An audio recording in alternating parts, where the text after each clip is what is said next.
Oh, that hits. Go ahead and roll damage. It is coming right past you, Ollie, and you see it's like taking the opportunity as a predator, and it's just jumping off of the ground and slashing down and biting towards you as it's coming by. But you see, it's like it's trying to carry on. It's like it's doing this because it's like it's an opportunity attack essentially for its mindset, and it's gonna. Oh, with me. Okay. I think Yeah, it's coming at you. Oh, sorry, I meant Dane. Here comes the bite. Oh. I'm rolling some pretty rocks tonight on this lion as the bite comes down, just clamps down under your arm, and you feel the teeth dig deep, and blood begins to pour as the claw comes around. Ooh, and this time you manage to pull the blade up, putting it right, because he's going for the same spot. He's trying to like just take the arm off, and he's going for right where he bit, and he pulls the claw in, and he takes it. But you manage to get the blade and block it in time, and then pry, or the longbow, yeah, and you get the longbow stuck between the claw of the lion and your arm, and it's the only thing that is keeping your arm from being severed off right now as you push off the lion.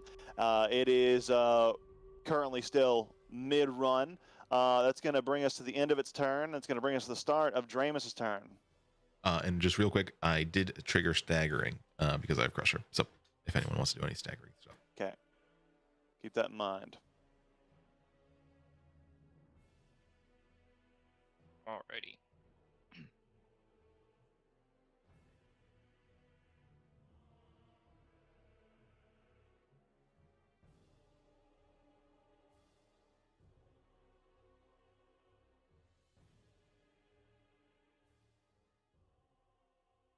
Alrighty, so I'm gonna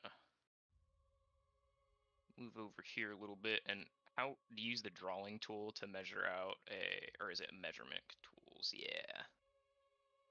Cool.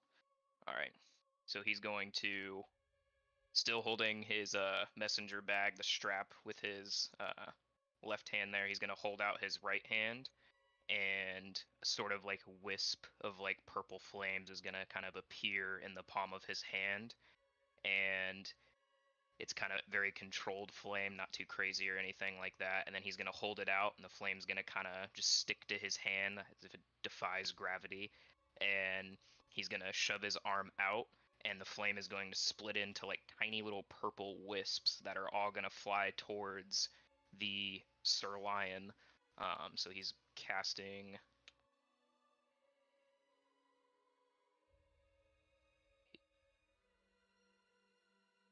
Let's see if this will work.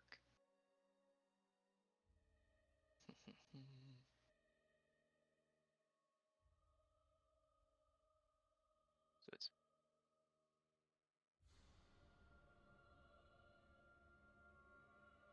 I was just kind of looking at the map right here, and it's kind of like in trees.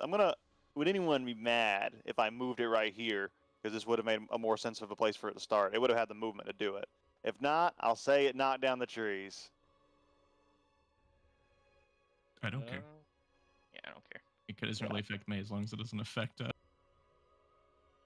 How do you delete your thingies again? Because I just created this right What here, thingy? image. Oh yeah, you have to go back to the protractor tool, the 90-degree angle, like L-shaped, and then you scroll over the little like explosion icon. Can you see the explosion icon here? Yeah. And then press delete on it. Nice. Gotcha. Cool. Well, since we moved him there, then I'm gonna say I moved probably like right here instead. I think I can do that. Yeah. And then boom.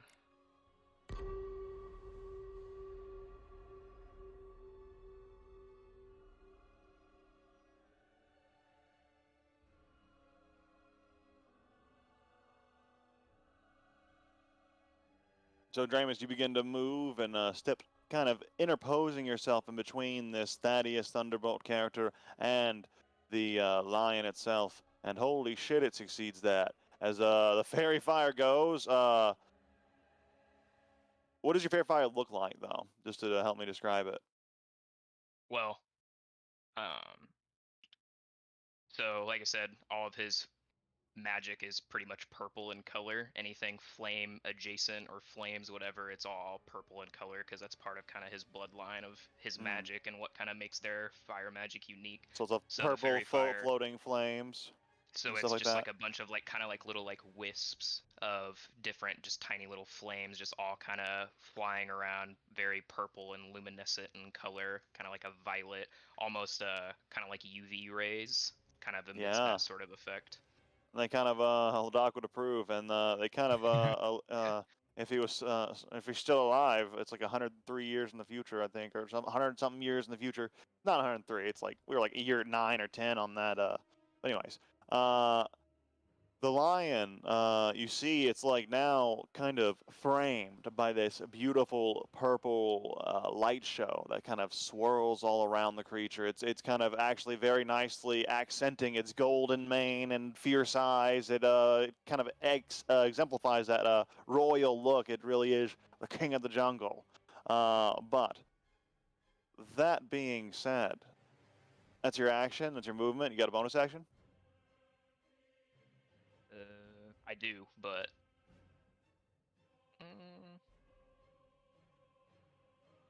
nothing I'm gonna. And Dane, use you're it coming up on. next. So did it? All It right. succeeded the throw then. It did, yeah. That's gonna bring us to Dane. Dane, you see the creature standing here, not like the lights aren't sticking onto it. It seems its hide to be seems to have an interesting effect. When the spell kind of touches, the flames like touch part of the hide on the creature, the flames almost are repelled, kind of like bounce off of the hide in a very, very rapid way, and they seem to almost kind of redirect. They don't go far enough because they seem to be limited by the range of the spell, but they seem to go redirect and go head back towards Dramus. But Dane, what are you doing? I think whenever he kind of blocked this thing's attack with the longbow, I think I'm dropping the bow on the ground, but I think it like straight up just slapped the bow out of his hands or something. So Yeah. he's gonna, with that free hand, he's going to grab the handle of his round shield and equip, and then he's going to put the other hand on that wood splitter sword, and he's just going to attack. You got it. And he's gonna specifically try to interpose himself. I say we'll go like here. That's better. Try to like basically interpose himself between the lion and the near death guy and his friend. Just because I forgot to do it, I'm going to do it now. He is going to make a claw attack at you with his legendary action at the end of the last turn, but keep going. But like that is actually perfect. So yeah, starting with your description, he kind of comes in as you're like starting your turn, like the claw comes in, swipes at you, hurts you a little bit, knocks the bow to the ground, and then you kind of pull your shield, pull your blade, move into position. Badly injured already, but what are you doing? Then actually first I'm gonna second wind as a bonus. Yeah, fair.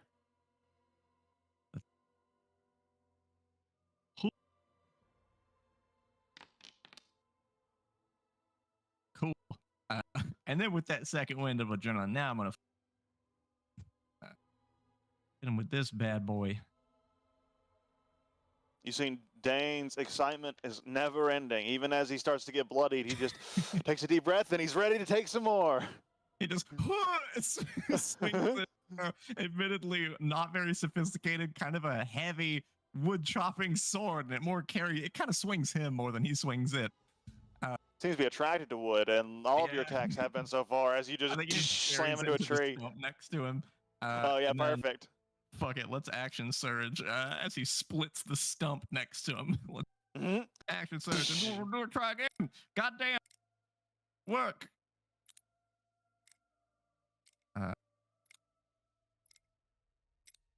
Hiya.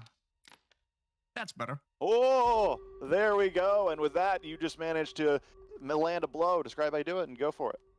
Yeah, he like buries it into the wood and like tries to yank it out, like puts kind of both hands on it, not mechanically or whatever, like puts his foot on the stump and like yanks it out and kind of flings it back over him, and it like hits the lion behind him. I think he's totally the kid to like turn his back on this lion monster because the sword's stuck in the log, and that's not good. It's like kind of comic, like Jackie Chan flings the sword backwards and kind of bonks this thing on the head, not expecting him to swing it. So this is slicing. I'm assuming I beat its AC by 5. Dead. Okay, so what's our proficiency? 2? Yes. Okay, so 2. Andy. And then let's burn the feature while I can. So here's the. Oop. And then I'm going to use my pushing attack just to try to get more damage. I'm going to blow a maneuver.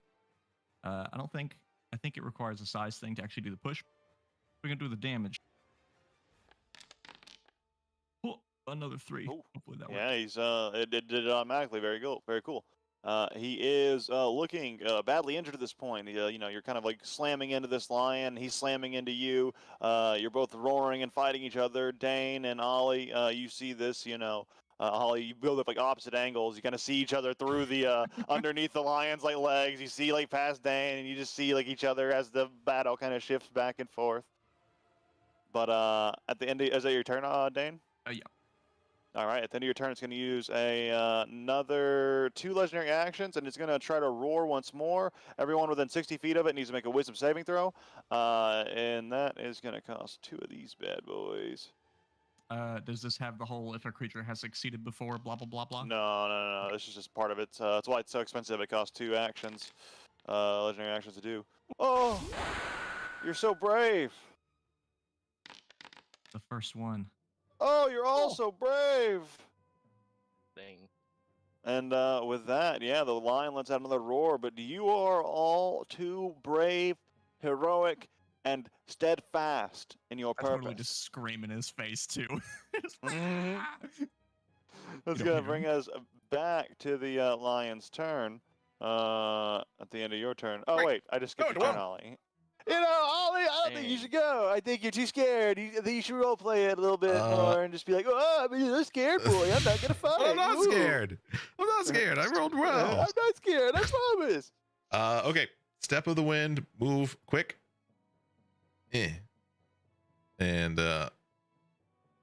get up right there. And then do. we're gonna sock it to him. Double or 1 quarterstaff because we're still level 3, and then we're going to do the 2 weapon fighting, and then we can do flurry of blows for 3 attacks. Is that right? At this level, yes, because you'll get Nice. full. So the first one's with No, the yeah. stick, the second 2 are with unarmed. Cool. And this You can has. make them with the weapons. Oh right. Okay. True. Okay, so that you get property. All right. True. So this is +4 for flanking and sundering. 23. Smack. And then more smacks.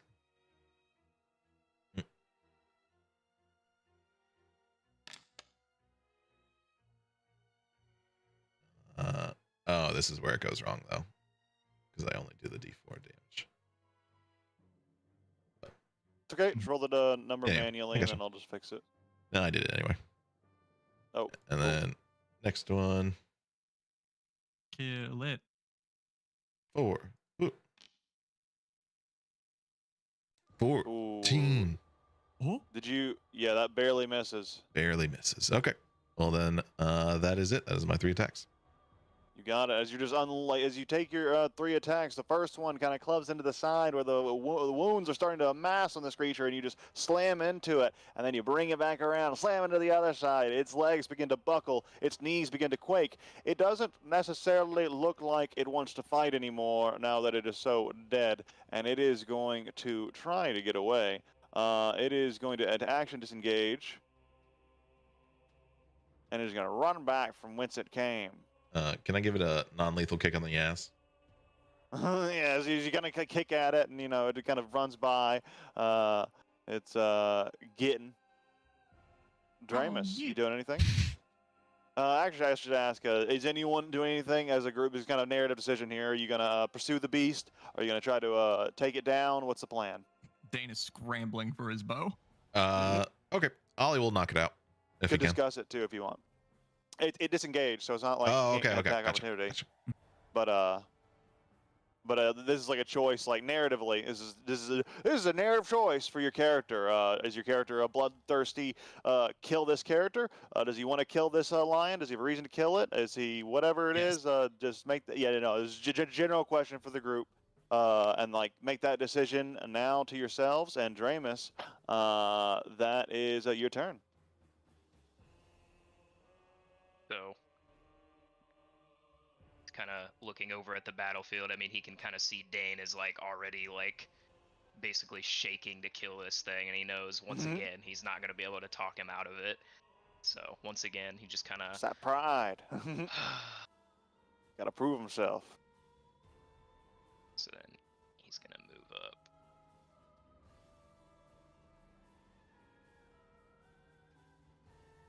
Are these trees like obstructing my vision of the lion or anything? We're good there. They like right at this angle because of like the series of thickets. I'd say he has like half cover. Alrighty. What If you like stepped out like a little, if you stepped out a little bit, you'd be fine. Yeah, that's a clear shot.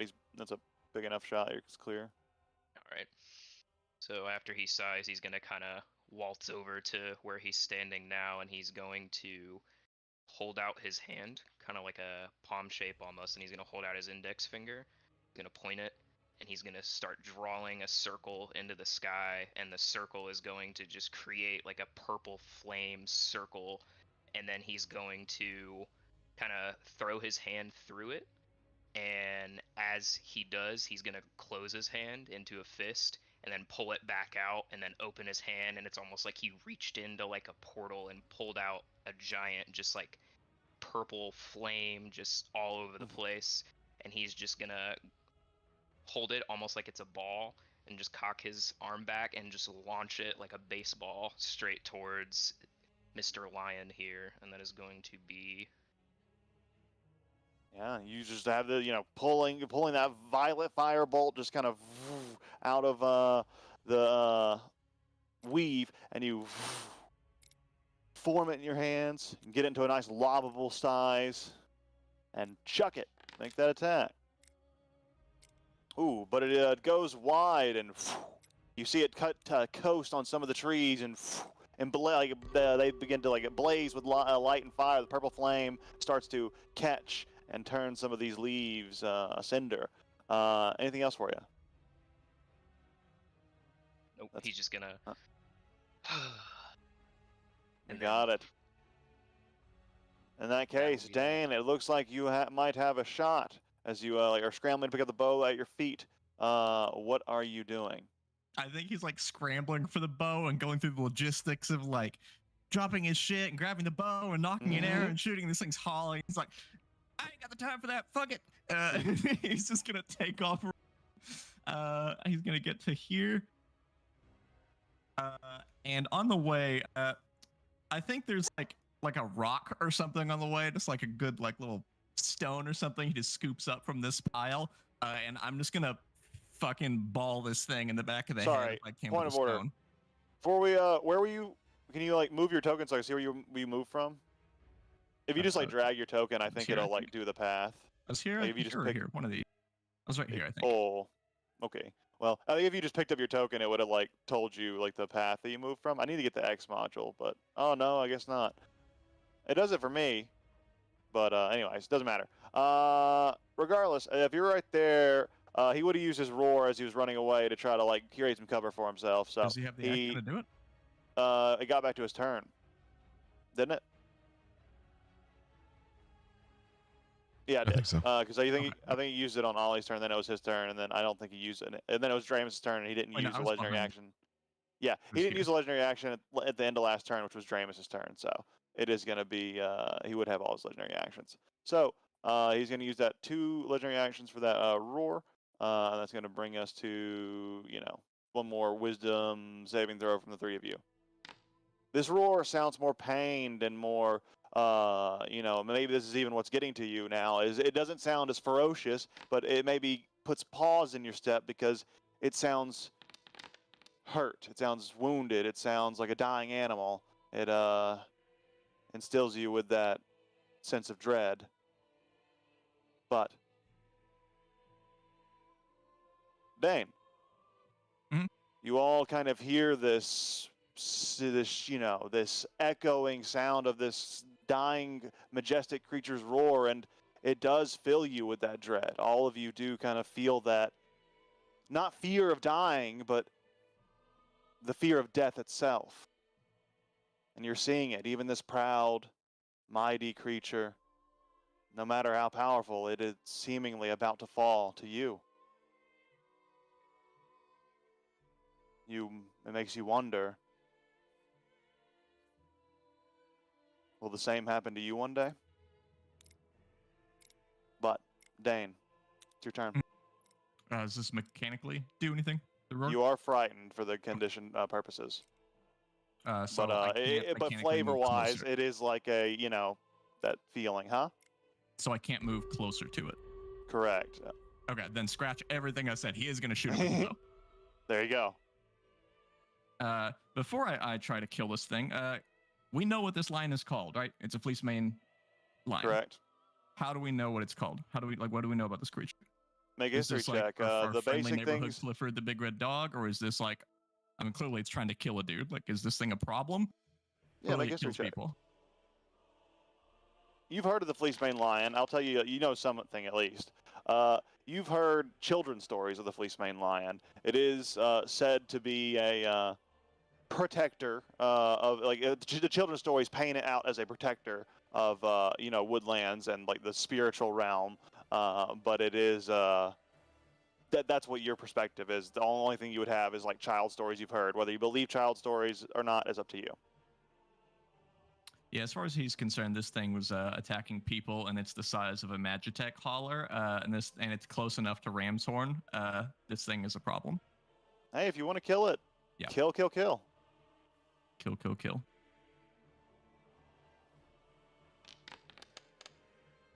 Or at least try to. Oh my gosh! The arrow goes wide. Anything else for you? I think that is all I got. You got it. I would have had disadvantage on that anyways, so I hella missed. Oh, that is true. But Ollie, that fear is kind of gripping you, or that, not fear, fear's not the right word, but that hesitation, that feeling of pause, that the roar, the saddened roar let out, still carrying with you. What are you doing? I think he will just take his earbud out and be like, "I'll move over here." I think he's done. Be like, I think he's done. I don't know if he's gonna be as much of a problem anymore.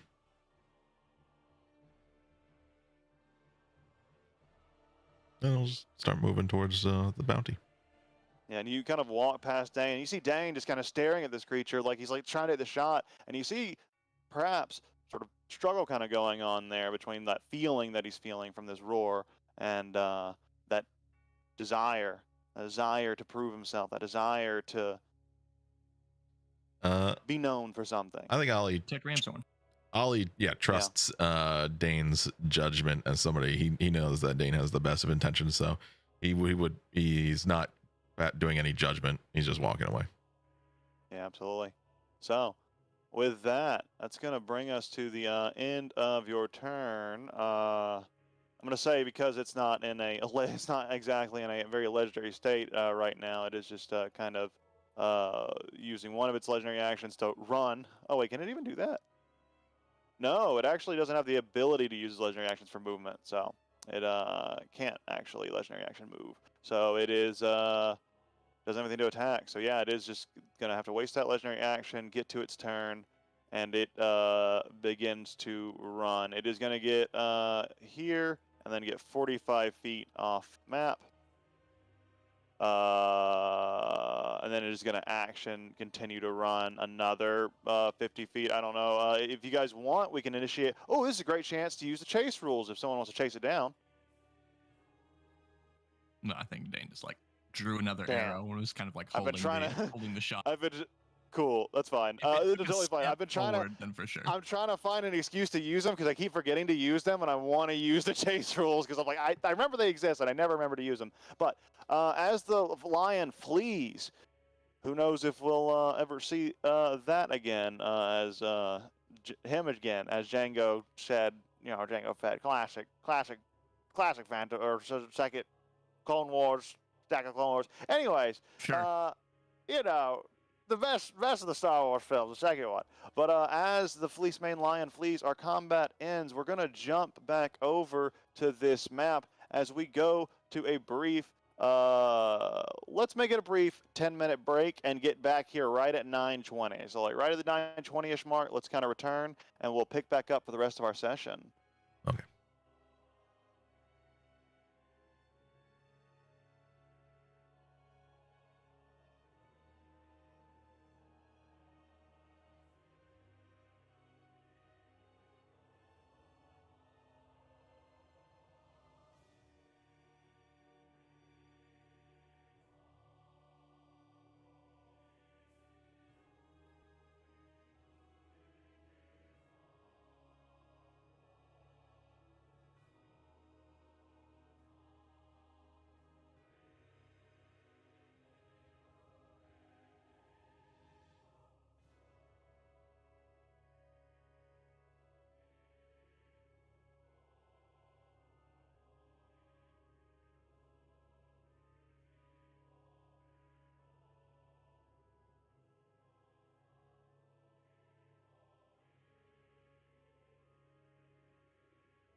I am back, but I'm gonna go off camera pretty much when we start, so I can scarf down some food.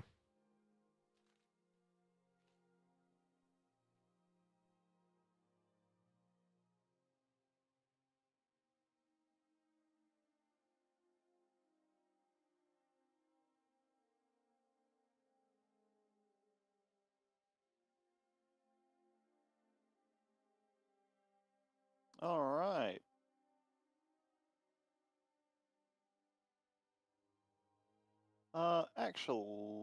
Actually, yeah.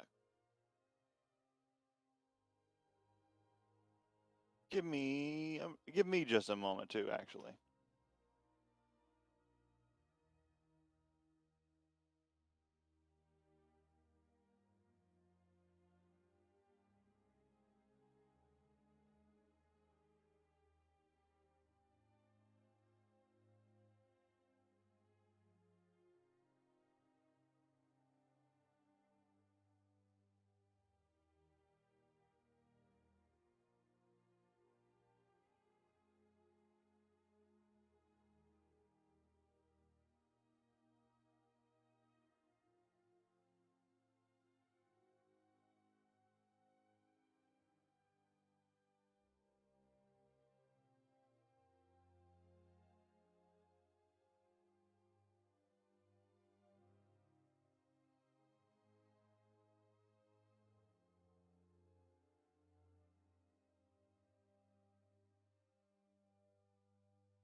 Okay. Cool.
It feels like you three are in a secret party chat, and I'm not in it because I'm the only one not looking at my screen. Sorry, I'm just going over some stuff here. Putting flavored text on my my stuff. Oh, nice. Got to. Just to tie them in. It's not just like any longbow, you know, like it's his dad's. Like it's I not did the just same any thing. sword, like it's a wood chopping sword, and like also his dad's. Mhm. Oh, I told my daddy. I did that He same thing. likes his- I love he wants to be like my his daddy's dad. sword. Yeah. Who knows? Here we go. Now, Let's see. yes, just enough text to not be cumbersome, but enough where it didn't seem so naked. Heck yeah. I'm all here for it. Always help. Like those like little like keywords that are thrown in there, like those kind of things help me. Like those serve like jumping off points for me, and like almost like grounding points for like role play. When I have like talismans, like mementos that I put little notes on in my inventory. And Foundry's so good for that because it's like, yeah, if you get a little like if you get a little like trinket or like a souvenir from like an adventure, you can literally just note where you got it from on the item card, and then it's like a little piece that you put in there. And then with a storage kit, if you get too many things, you get like a chest or something, and you just put them in there, and then you can have like a whole like, little collection somewhere, and then it makes a very like real visceral space in my head, and I really like that.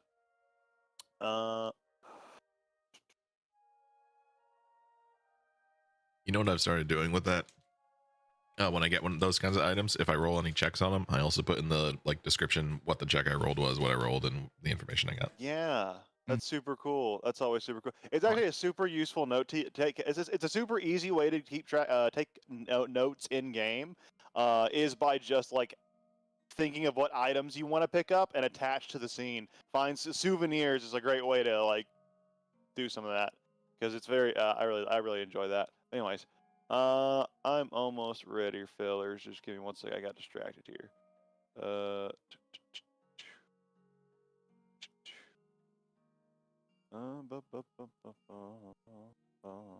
Cool. Let's get back into it, shall we? So, let's see here. Where was I? Getting us back over here. Cool. So,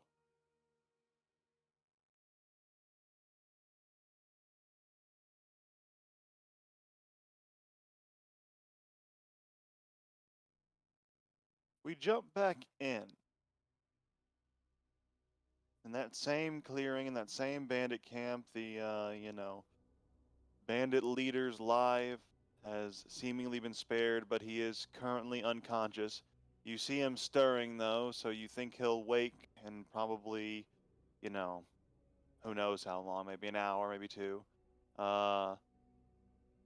It is 6:40 or so in the afternoon. You got you like timepieces are like honestly a common enough thing in this setting that like unless I say you guys like get your timepieces broken, you can assume you have like a clock or a pocket watch. That is one thing I will like kind of give you here. So you do have a pretty accurate sense of time, uh, given the level of tech in this setting. So. That being said, it's just a little before sunset. You are all in this clearing.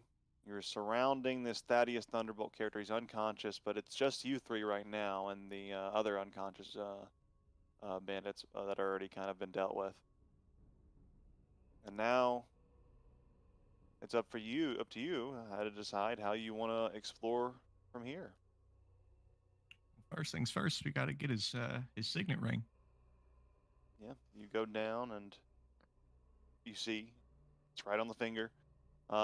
It's a prominent metal ring. It looks very reminiscent of like the kind that the prominent merchants of the Merchant Guild of Regatia wear. And then just wanted to ask really quick. So just to confirm, we were tasked with just retrieving the ring. Like what were we? Like what was that? Our Was the goal? you were supposed to rid the was land. To stop the bandit. That was the verbiage used. Stop the bandit and retrieve his signet ring as proof of bounty.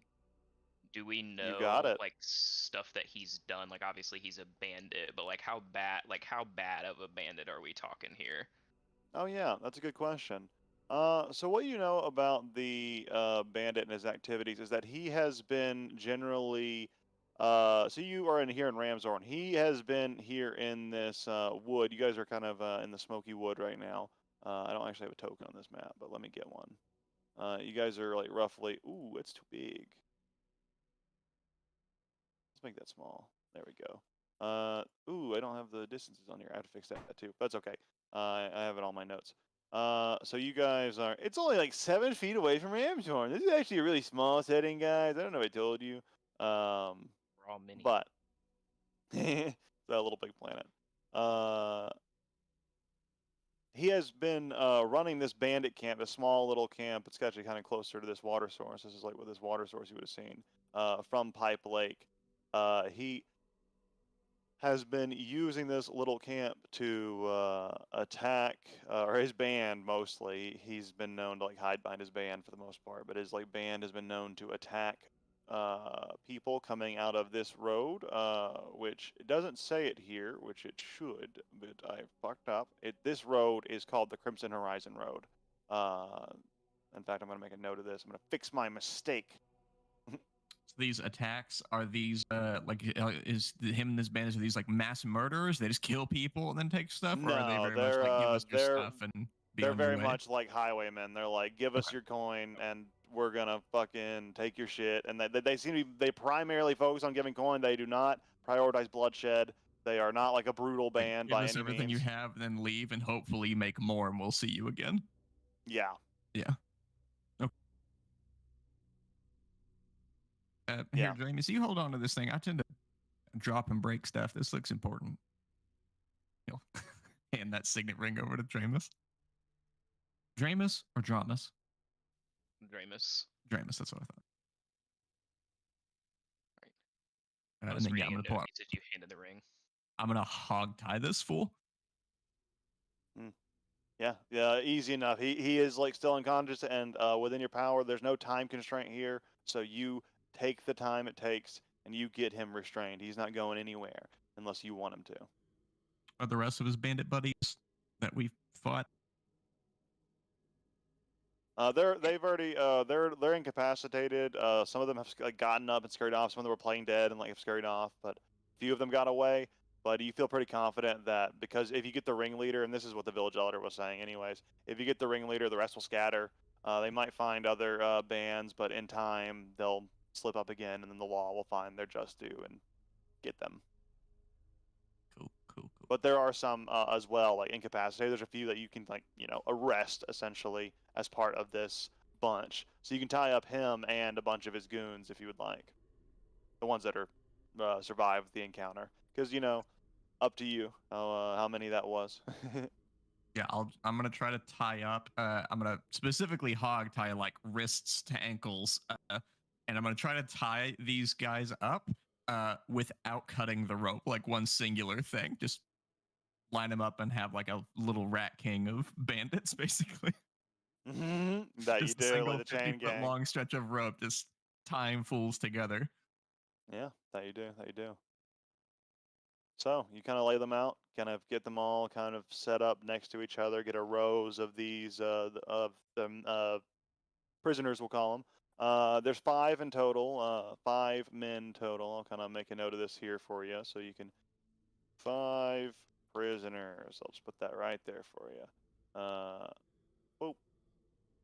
I'm sure I'll remember that when I come back to this map in like 5 weeks. I'm like, what the fuck does that mean? And then I'm like, somebody can explain it to me.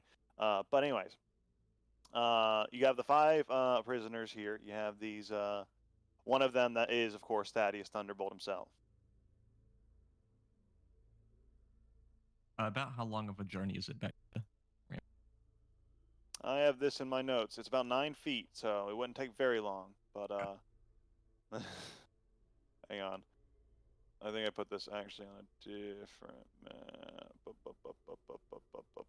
Oh, perfect. Thank God I actually fucking... Okay, good. Cool. It's gonna be, to get to like the outskirts of Ramshorn, we'll say it's gonna be about 30 or 40 minutes. It'll be about sunset when it's kind of like you're getting into the outskirts of Ramshorn. It's about 30 or 40 minutes from now. That may, that brain thing may change once I actually figure out the scale for this map, because I meant to, and I don't think I have one, but that's what I'll say for now. And once we get into Ramshorn, it gets a little better, because I have more notes on that. Anyways, going forward, you have these prisoners. What are you guys doing now? Was there like a wagon or a cart nearby? I thought I There saw it on was, the there map. was, there was, but there doesn't seem to be an animal. It's like a hand cart. It's like it can be pulled by people. Yeah. Yeah.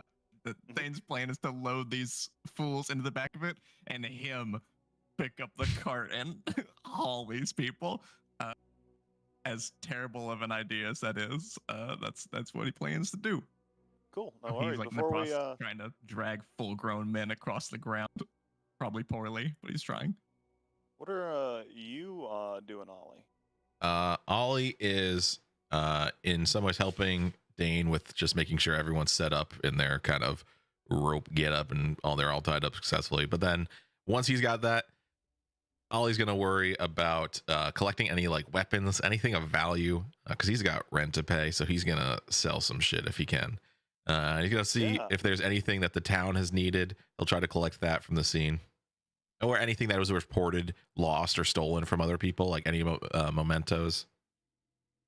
Okay, let's break those down into a few. So let's start with just valuables and like scrap stuff you can sell. Let's start with valuables and scrap. So go ahead and make investigation check for me, Ollie, and then do me a favor, keep a note of the other two things you want to search for, because I'm going to ask for those in a second.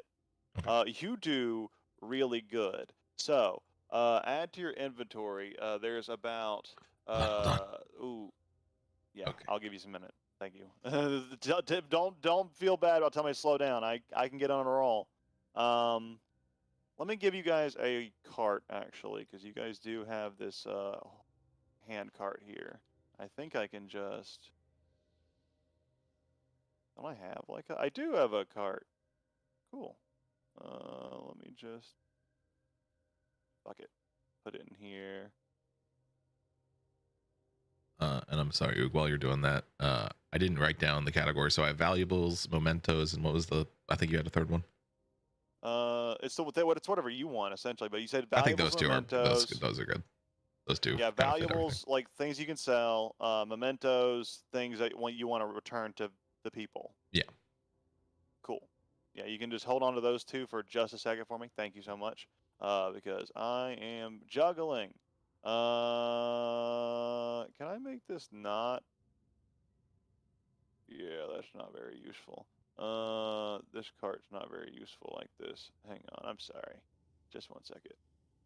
I'm just gonna make this a loot sheet essentially. Cart storage. What do you guys want to call this cart?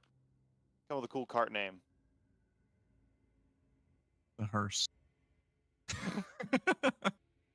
Bart. Bart. Bart. What's the your cart. suggestion, Ollie? Bart the cart. Okay, I mean, now if it's we're better. some kind of shepherd, I'm looking for something there, but I don't really think of much. The shepherd wagon. The shepherdgan. Our Sure, fleece. So we got the Bart cart, we got the hearse, and we got something with shepherds. The usher. The usher. The Chaperone.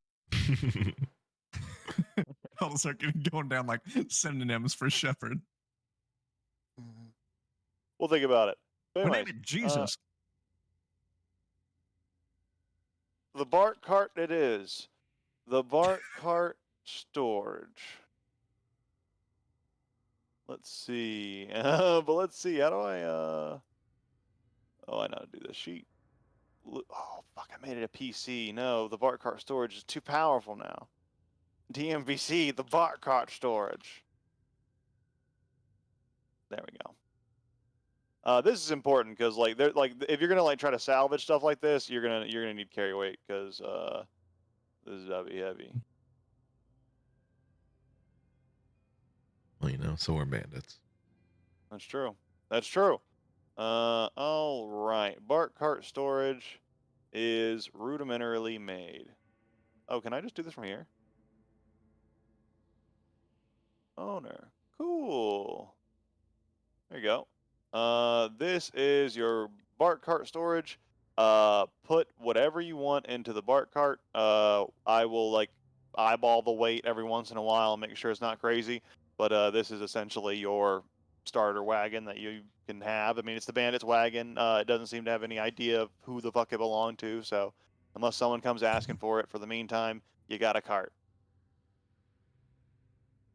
Sick. But It's a that'll rebellious be little shit. your shared. Yeah, that'll be your shared storage for the meantime. But But you load up all your shit on the cart, so now you wanted to search for things, right? Your first one was for, which one would you rather that be for? That was for Valuables or valuables mementos? first. Valuables? All right. For valuables, you come across a lot of various scrap weaponry and broken bits of armor, because usually, this is something worth talking about. I love that this is getting me there, actually. When it comes to recovering armor and weapons from defeated enemies, because of gameplay and 5e's rules, but also because of the narrative logic of, like, when you're in a combat and someone's being killed to death in their armor, they're usually breaking their armor in the process or breaking their weapons in the process, this kind of thing, unless it's magical armor or weapons. But anyways, that being said, there is still useful materials there that can be taken and scrapped down and repurposed for crafting, especially if, like, you see, like, enemies using rare materials and all that stuff. So anyways, you start to scavenge the battlefield, and you manage to collect a fair number of valuable pieces of scrap, we'll call it. So you can add scrap. It's about 30 pounds of scrap all in all, and you can, well, you don't really know what it's worth until you try to sell it. Okay. Then I'll put that 30 pounds in the bark cart. But another investigation for mementos. Heck yeah. Unless but before you do that, let's see if what are you doing over here, Frank, Drainus. So earlier, Dane handed him the signet ring, or handed Dramus the signet ring, correct? Yeah. Okay. This so is probably he's- something that's been like established in our childhood, that like whenever we would recover like anything we were looking for people, I think Dane probably broke the first couple because he was insistent on carrying it, as he's like the leader of his little child group, and he constantly breaks stuff because he's very like accident prone. So yeah, he tends to hand things off. So he's going to be pretty interested in the ring then. So, I mean, is there anything that he could deduce from the ring, or I could deduce from the ring, like its significance, if there are any like engravings on it, or like a sigil or Make a history something that check. he would recognize? Oh, let me unpause time here. There we go. Ooh, very nice. Good high rolls. Yes. So you look at this, and this is a symbolic ring here. You see, it is shaped in various, motifs and styles common to the Rogatian society. Like, this particular one seems to resemble a set of golden scales. That kind of scales, as in, like, mercantile scales. And underneath the headpiece, there is a engraving that says TT. Titty. Yeah. Nice. That's exactly what it says. But looking over this, you also notice something peculiar about it. Underneath that TT, there is a little sigil, and it's a little sigil of a thunderbolt. And you're not sure if this individual is, maybe an imposter, a bogus, but this is a family that you've heard of. This is a famous family that kind of travels around, not, particularly famous anymore due to some events, known as the Thunderbolt family. It's a great noble family called the Thunderbolts. If this bandit has seemingly, been called this by others, but could be a pseudonym, could be something he has, but this ring, it seems genuine. It seems like a ring that would belong to such an individual. And you said it's of like a noble origin, like it's the family it would belong to is of noble. Yeah, origin. the Merchant Republic. The Merchant Republic. The Merchant Guild of Regatia is a powerful and influential organization, but not necessarily noble. Sometimes they are nobles because sometimes the state kind of sells titles The various houses will sell titles to the merchant republic, to affluent merchants, for high coin and influence. And when they do, they usually issue signet rings like this, which would kind of suggest that there is some noble ties here somewhere.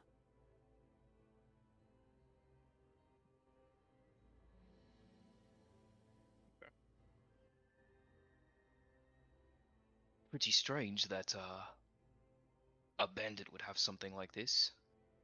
I don't think that it's out of the realm of possibility to say that this probably is his, considering the initials and all that. Yep.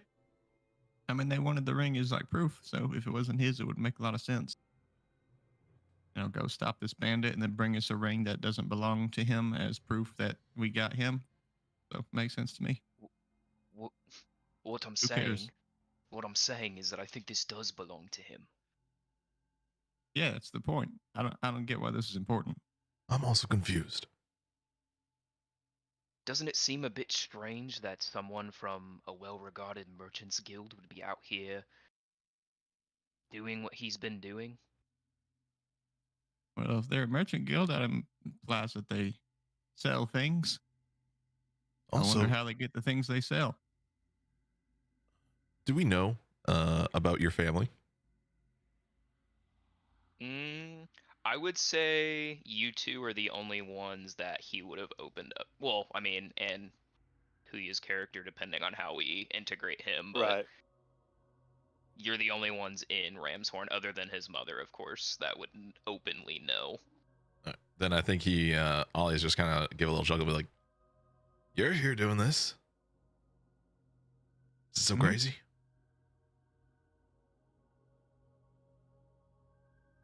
I guess that's a fair point. Right then, so I think it's a fair point that maybe this noble merchant family steals stuff and then sells it. You know how they get their goods? Being a merchant involves buying and selling stuff, and I doubt they bought all the stuff they sell, because I ain't heard of them. then there's no overhead. So they can undercut the rest of the market because they don't have to pay for their own goods. Genius. Yeah, so maybe this guy's like that. He goes out, gathers stuff, brings it back, they sell it, give him a cut. This goes all the way to the top?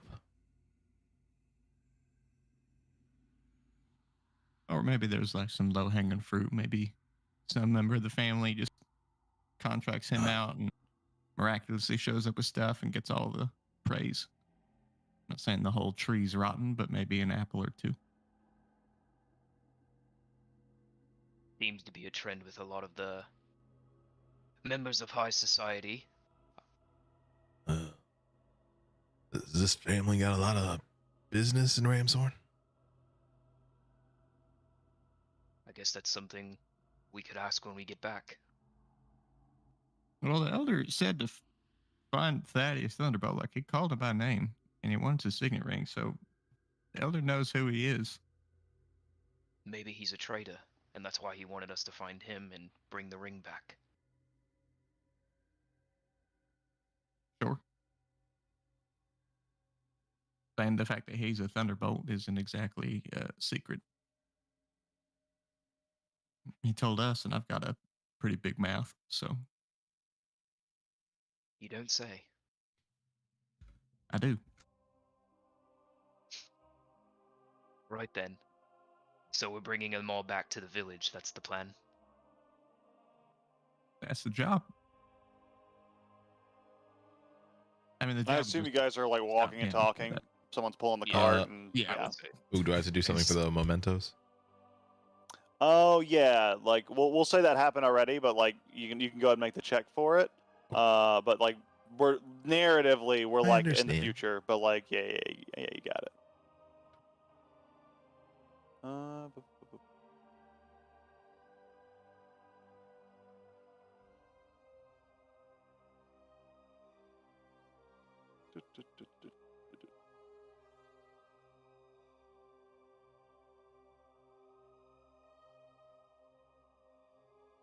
Okay. Looking about, you only find a small number of mementos, and you're not even sure if it's worth taking this number back. It looks like the rest have been pilfered or hidden somewhere that you just haven't been able to find. So you have a choice to take the few mementos and try to try to do like a little investigation thread to try to find each of their respective people. That could be fulfilling. But you could also take those valuables and sell them, and it's like, it's like recovered. It's recovered, lost and found kind of stuff. I've got a third plan. Just gonna leave him where a respectable person would go, like town square. We'll put up a notice, say caught bandits, lost stuff. Maybe go here. The church. Yeah, The church can have them. make a note that you're doing that, and then we'll find a spot. Absolutely. Maybe we'll get some kind of reward for bringing in the other bandits instead. The job is just to find and stop Thaddeus, but we got 4 other goons. Baddies. Always the overachiever. Doesn't hurt to do well. Also nice to get him off the street or the lake. Yeah. Because I mean, if they're looking for work because they're working for him. So if we take him down, the ones that got away, they're probably just gonna go find someone else to work for. So I'm sure we'll see him again. Just with 4 less.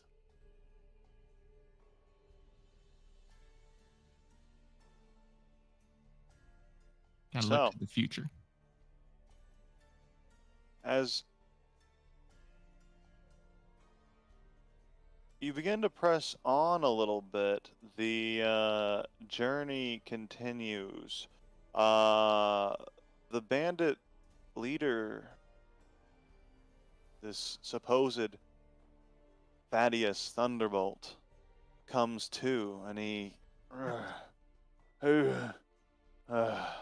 looks down at his arms, sees that he's bound, sees his other unconscious allies. He looks over at you. You saved me. You didn't let that thing eat me. Well, you didn't let that thing eat me. I saw it coming. Let it eat you. What the hell? Who would do that? That's weird. I even needed the ring, and you. I owe you my life. You didn't have to do that. I know people. I'm involved with people. Look, I want to make things right, or at least try to. Look in my back pocket. There's a ledger. Contains everything you need to know about my gang's pilferings and expenses. Daniel, stop the cart. Someone check him. Dane's sitting there, hands on the on the bar. Dane's like the horse, and he looks back, stop. Ollie will go and grab it off him. Yeah, you pick up this simple bound tome. It is a pretty. It looks like a merchant's ledger that has been adapted over many years to serve various purposes. Like the pages have been taken out and re-sewn in. New pages have been added in. But do you want to open it? Once he sees that it's kind of like a merchant ledger, he's probably just gonna toss it to Dramus. Like, heads up. Dramus, you catch it. We're real good at tossing things around. Yeah, we're tossing. Handoffs are super lame. You gotta walk up to each other and do a handoff. Gotta toss it.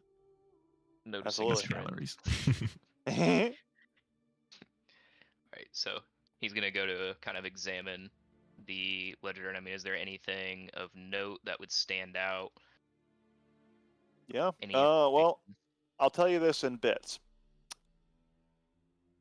The first page, as you open it, contains a child's drawing of a man, woman, and child holding hands in a typical Rogatian living space. It was drawn with magical crayons that slightly animate with a mild illusion of them swaying hand in hand. You want to read further? I do. As you sift past the various papers within the ledger, you come across a particularly interesting document.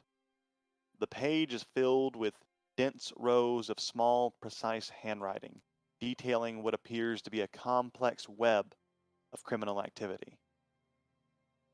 The ledger describes a banditry operation that has been operating in this area for quite some time, robbing travelers and extorting protection money from local businesses. The funds generated by this enterprise are then laundered through a series of shell companies and front operations, allowing the criminals to reap the rewards of their illicit activities without drawing undue attention. There seems to be more. You could continue to read if you would like, but as he looks, but if you would like to, this is a stopping point, is all I'm saying.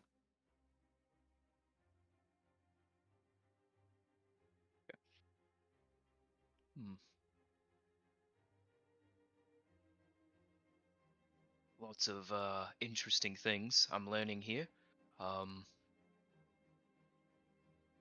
I'm Right, and gonna, you I'm read the gonna. part. You read the part about the hand, right? I'm sorry. The what? The two-fingered hand. It didn't sound No. like a very useful hand. Well, you should probably keep reading. Right. So then he's gonna go to the next page then. As you continue to read, one name does keep cropping up again and again in various transactions. The two-fingered hand. It seems that a significant portion, in fact most, of the coin collected through this skullduggery is funneled directly to this mysterious group. Who they are or what they want with the money remains unclear based on what is in the ledger, but it is, if this information is true, which it didn't seem like it'd be weird to fake this like level of documentation just for this particular instance as a bandit. It's uncommon, at least. He looks. Bet you're wondering some things, but you know, I'll let you ask your own questions. Right. This two-fingered hand. Who are they? What is your direct involvement with them? Two-fingered hand. A band that is led, well, led's not the right word. They're led by an enforcer. An enforcer for a greater evil that I haven't been able to meet face to face, but I've heard his voice and felt his influence. He's a powerful man with eyes and ears all over the land. He's not someone to be trifled with. His name, well, his title is the Two-Fingered King.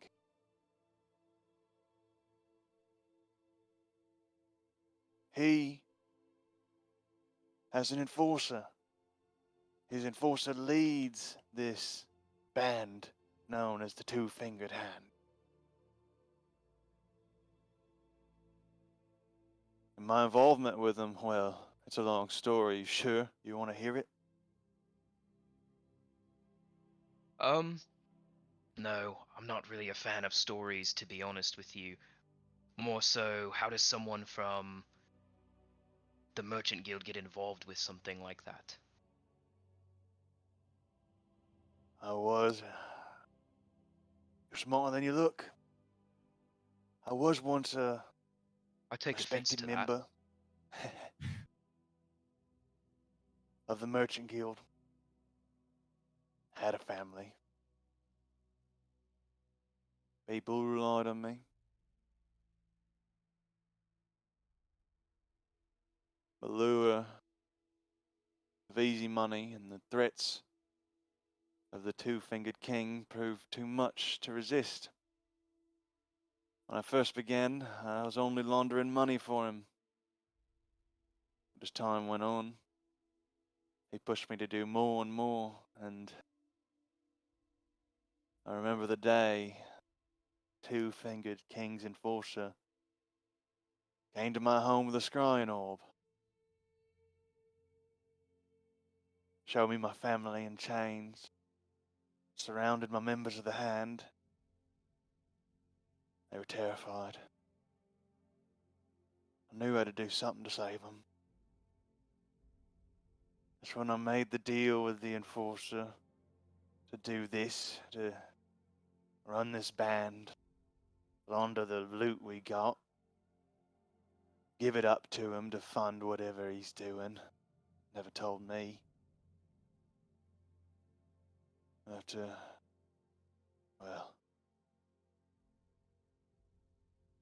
After I saw that, I knew it was wrong, but I was desperate to save my family. I agreed to his demands. And that's how I got stuck here. So, I understand. Yeah, As he's go to the talking insight on check. and on, as it was believable until he's starting to get into like, woe is me. I'm not a bad guy. They have my family captive. I'm doing this for them. Sounds like he's trying to appeal to the good in us. Make an insight check. You sense genuine emotion coming from these sentences. Like there is not a lot of fidgeting. He is staring pensively down at his hands as if recounting a terrible tragedy, a trauma, something that he isn't wanting to talk about, but there is some sort of sense of honor there that is driving him to open up to the people he believes saved his life. Yeah, Dan's gonna like just audibly sigh and like just let go of the bar of the cart and just kind of the cart said, "Where's your family? They aren't in Ramshorn, I take it. Like, where'd you live? Where are you from?" They've since I've been working for him. The king's allowed me visitation. Yeah, where? It changes every time. Once every few months, if I've given enough coin, is what the Enforcer says, he'll arrange a meeting. He'll pick a new location each time, and I'll get an hour. How long ago was the last one? Meeting. It's been weeks. And where was that? Chances are they don't move them right away. They probably don't move them around all the time. That takes time, effort, and you tend to be more noticeable if you're on the move all the time. So, where'd you meet him last? We've only had a few meetings, but one was in Garen's Well. One was in Kailkirk. And one, the farthest, was in Wolfwater. Which one of those was most recent? Garen's Well. It's our operation, as well as a number of others, seems to be moving around according to his will. I was recently, I'm new to the area since as you already know, you guys caught on me pretty quick. But the other places, the other parts of the Regatia, they weren't so wise as you, weren't so quick on the draw.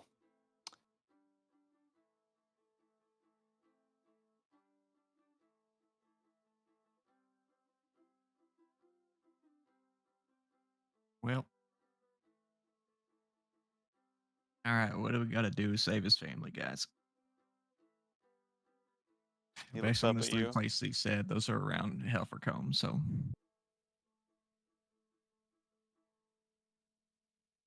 Just to confirm, did he say that he has an hour to when he's notified to reach the dead drop? How much time? No, is no. that? it's that sorry, When just to when he confirm. meets them, he only gets to talk with his family for an hour. Like they give him an Gotcha. hour of visitation, Correct. Okay. and it's like every 3 months or so. So he kind of After looks at you. they like let him know every 3 months where to go if he's given enough coin. I don't think he said Yeah, like you. how long he I think knows. Mo got it.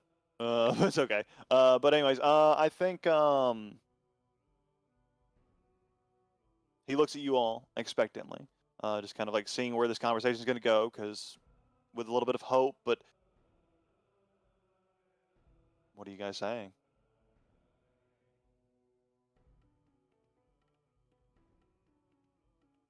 I mean, people's families are getting kidnapped and threatened and making them do bad things. So like we can't just ignore it. I mean, it's not Ramshorn, so it's sort of outside of our jurisdiction, so to speak. But you should tell someone.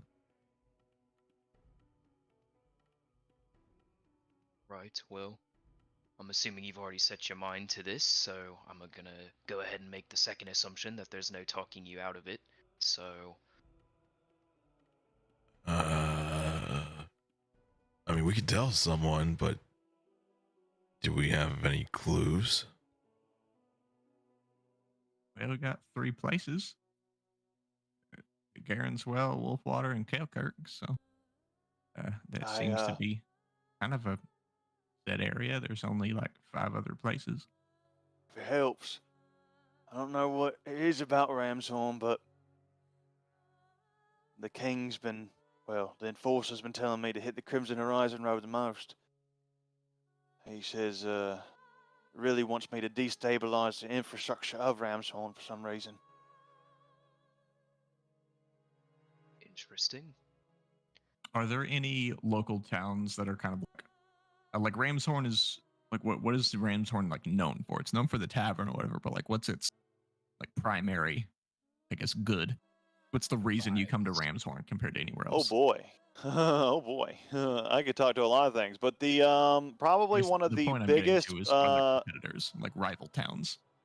are there rival towns to Ramshorn? Yeah. Absolutely, because Ramshorn is like it has the Steamheart Foundry, and that's one of the most prominent like clockwork specialized Magitech institutions, like building things. It's like it's yeah.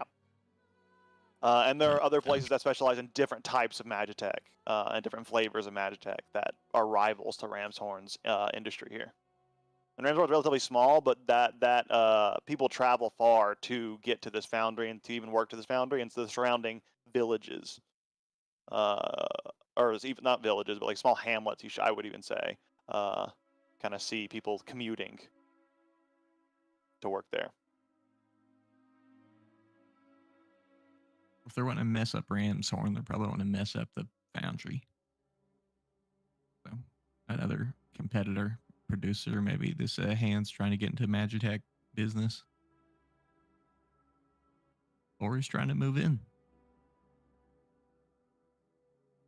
I'd say perhaps it's worth bringing them back to the village then before we set off on our second part of this little adventure. I think it's worth letting them know what we've kind of discovered here, or kind of what our insight is on the situation.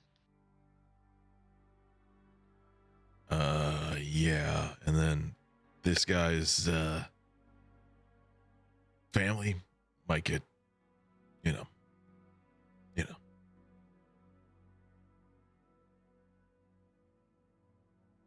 How long have they been captive? This has been going on for months now, over 9 months. It's hard to keep track. The days sort of blend together.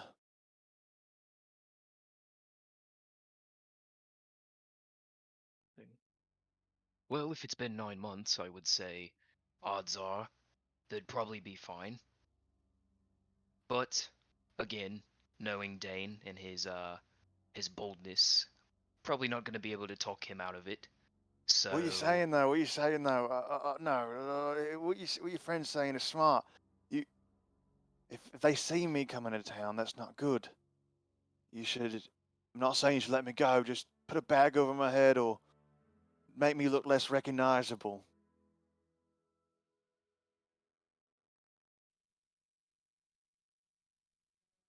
What you He think? There's disguised like me in some hand way. people in town, and like, what if you were caught? They He's just got kill your family? his influence is far reaching. I don't know who to trust, and then I'm worried about it. I don't want to. Well, they'll know something's up when I don't you want to don't risk it. pay. In fact, if you're worried about it, for the good of my family, just kill me now. Dump my body on the side of the road, make it look like I died some other way, and take the ring and just turn in the bounty. You don't have to worry about me. You get what you want. My family might have a chance. And then what are they supposed to do with you dead if they're let free? My wife's beautiful. She can find a new way. My son, he's smart. Always had an eye for tech. Magic tech. He's much smarter than I was. I was always good at numbers, but he's always good at the other stuff. I'll If figure they're it. captives, They'll they've figure seen it out faces. without They're me. not. They won't just let them go. They'll keeping them as collateral to keep you working. And when you stop working, they don't need them, and they'll just get rid of them. They've seen faces. They know they exist. They know too much. I can't believe that. I got to hold on to hope. There's got to be something. Maybe the elder will know what to do. He's been at this a while. I hope so.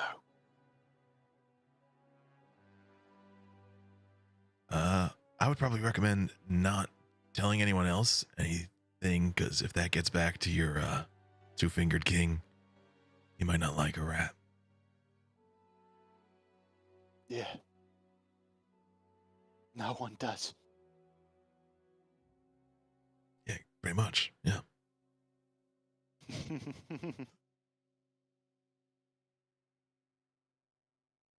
But as Well, he looks seems down, we're in a bit of a solemnly, conundrum then. sadly, kind of containing himself a little bit, you see this man is on the verge of breaking down.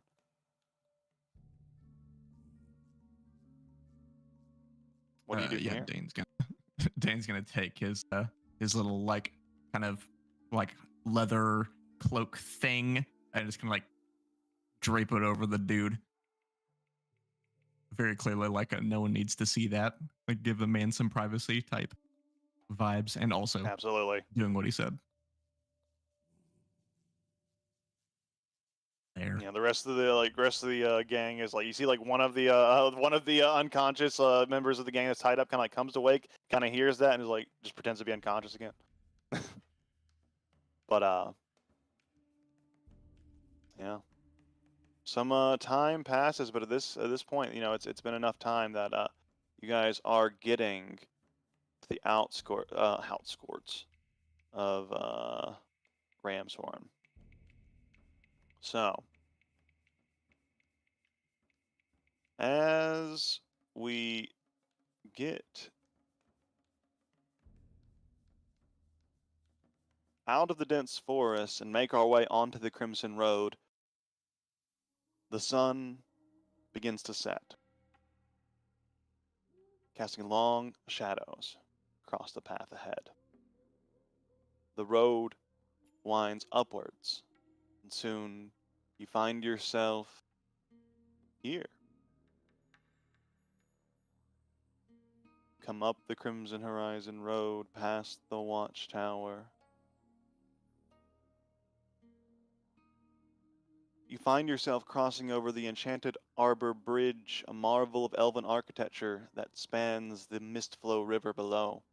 As you cross over the bridge, you notice a bustling market on the riverbanks, with vendors selling all manners of goods and wares. The air is filled with the scent of exotic spices and freshly baked bread, and the sound of merchants haggling with customers echoes across the water in the cool evening air. Finally, after what seems like hours of walking, you arrive at the center of town, outside of the Hearthstone, what the locals call, it is the equivalent of the town hall of this small village. The building stands tall and proud with a thatched roof and wooden beams that creak in the wind. You know that you have to go through the Hearthstone to get to the Elder's Tower, which you can see over here, which is where the Elder is. No vision. Whoa! No vision? No Yeah. vision. No token with vision on this map. Well, I'll fix that. Fancy. Yeah, you started the journey down here. A goose. This is the Enchanted Arbor Bridge. This is that market. Got us to the Hearthstone. Okay. But from here, it's a stopping point for you. Where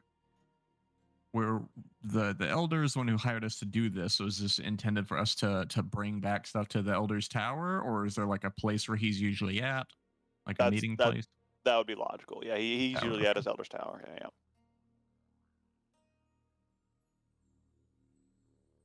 Well, I say we get this done quickly, not linger around too long in case there's too many onlookers. Yeah. You make your way inside of the Hearthstone. You stable the cart. You kind of, tell one of the nearby guardsmen to like keep an eye on it, and they're good about this kind of thing at the Hearthstone. They have like checked parking almost. So as the party goes into the structure, you pass by the Whispering Well nearby, a small fountain surrounded by a ring of stone, or a small well surrounded by a ring of stones. There's some story and stuff, the local stuff here, but the Hearthstone is ahead.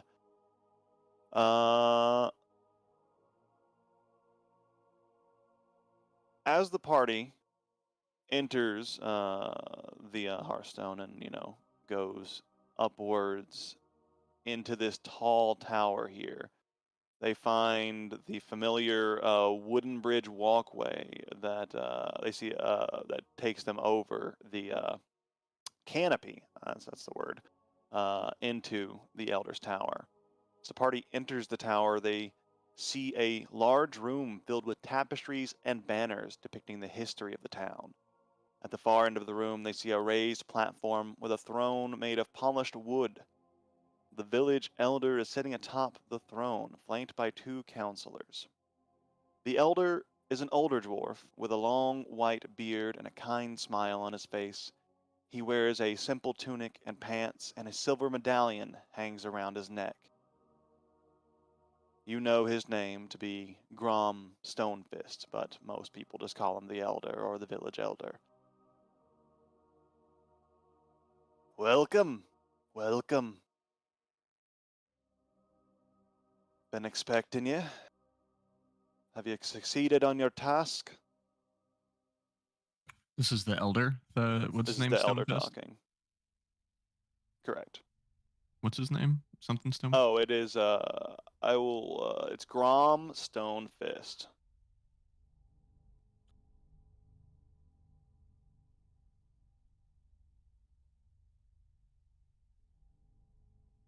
Yep. So, what news?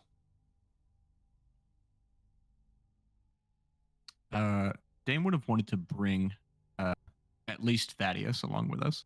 He wouldn't want to just like leave him out there Gotcha. tied to a thing that seems extremely vulnerable. So in this moment, the other two of you arrive ahead of Dane, and Dane is kind of pulling in Thaddeus with the rest, and he says, I'd leave the other four bandits with the private guards and stuff, but him for sure.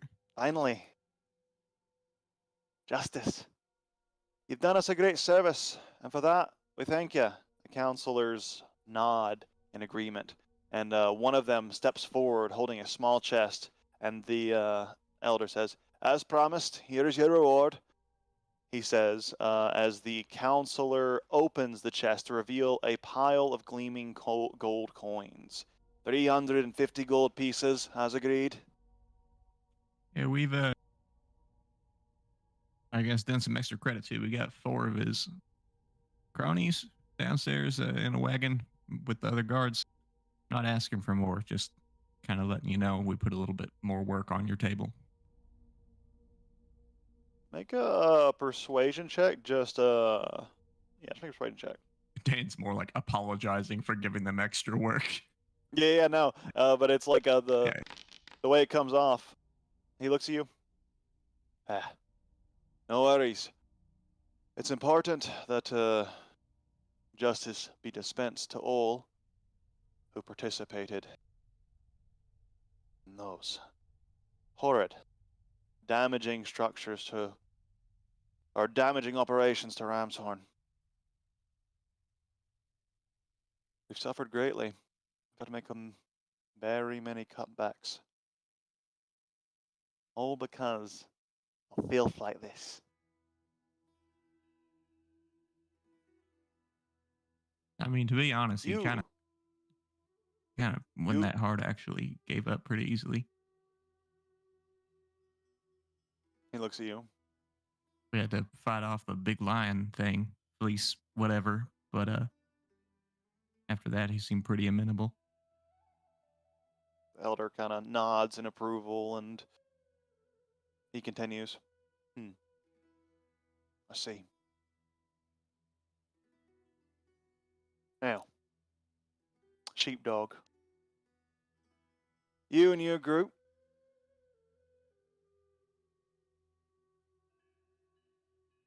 you're a well-known bunch around here. And your word's respected, especially in this council. I would know what you all would say we should do with them. We don't really have the resources to keep them imprisoned. The jail, the old Tower of the Guard, as it were, is in disrepair, as you can see.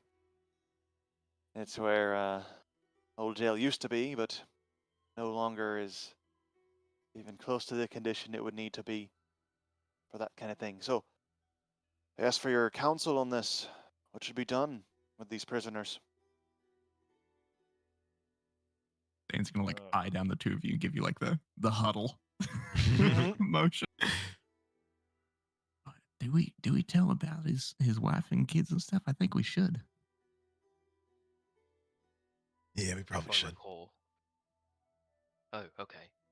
You know, man, I don't know. Maybe if they're gonna help him and his wife and kids and stuff, maybe he'll spill more to them. I don't know.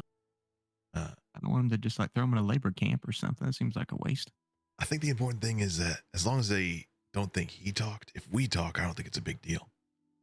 But as long as he just says nothing and we only tell the elder, we might be able to get a plan going.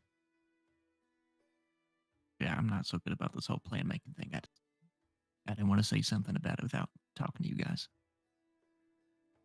So what are Yeah, we going to do whatever with you him in think the we should do. meantime, You're the then? Marine.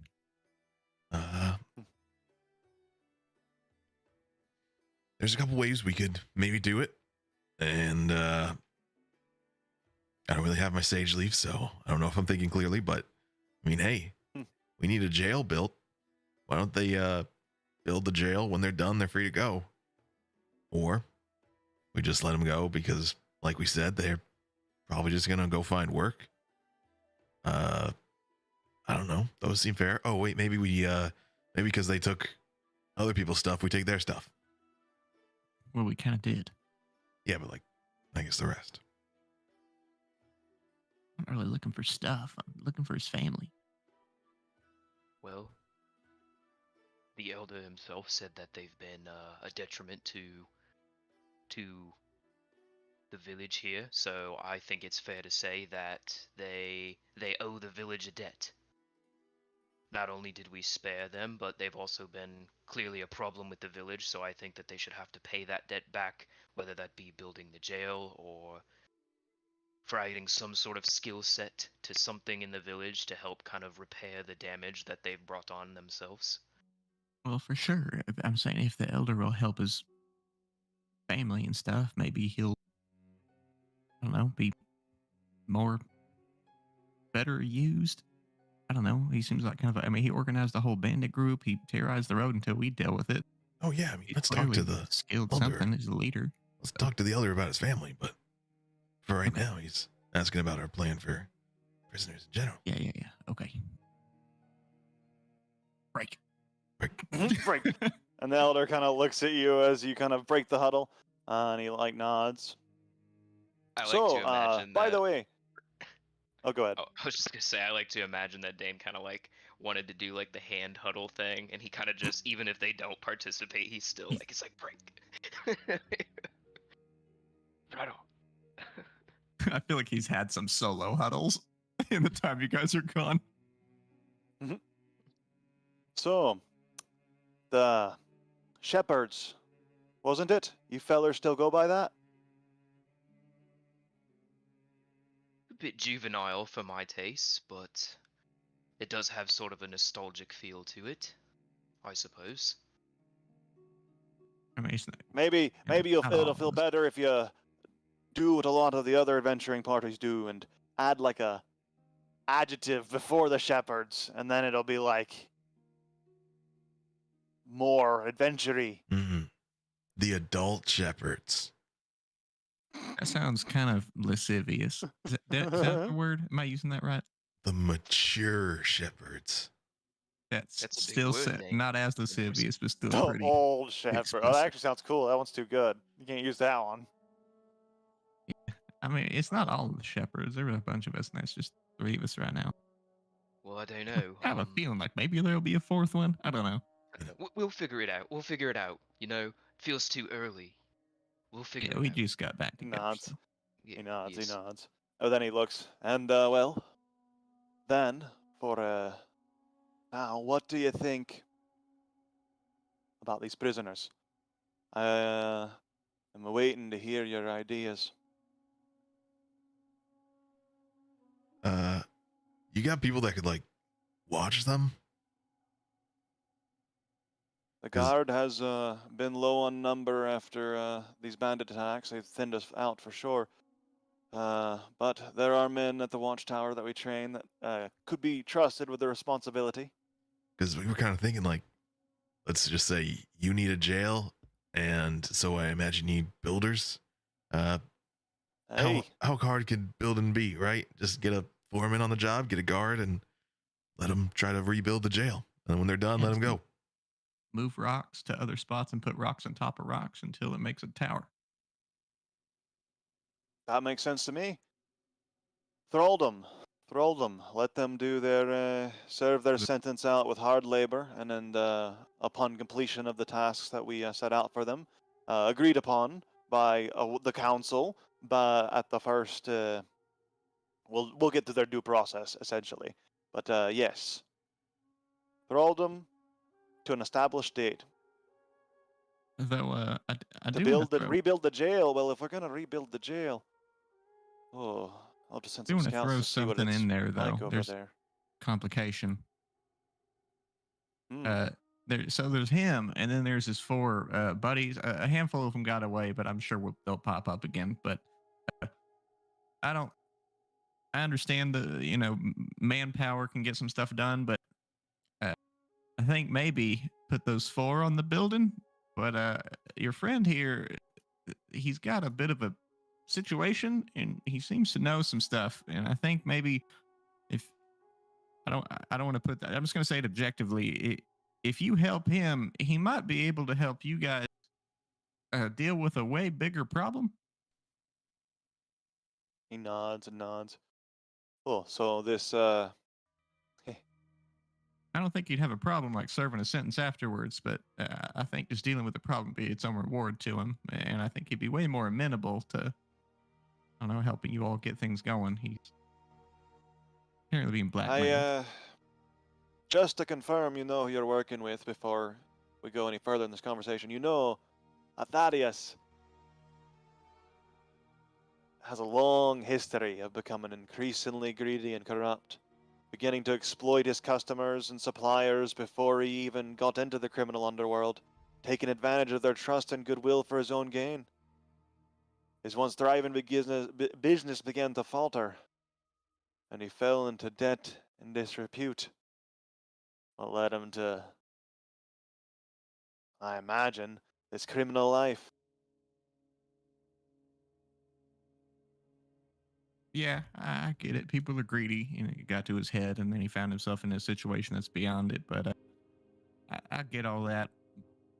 But I also have a pretty good judge of character, I like to think, and he was offering up his life for the sake of this. So I know he had mistakes in the past, and he'll serve for him, justice and all of that, I'm sure. But it's something that wouldn't feel right if it wasn't dealt with appropriately, and I think it's something worth helping him for. It put a man's mind at ease, and I think it would help the city actually, like a lot, Push a for lot. reform. Push for reform for greater good. Hey, I think maybe there's just wisdom let in him your speak. words, young shepherd. Right. He Then knows it's more about decided. it. Unless there's anything else to be said about it, we'll put these prisoners to thraldom, and we'll push for reform on this Thaddeus individual.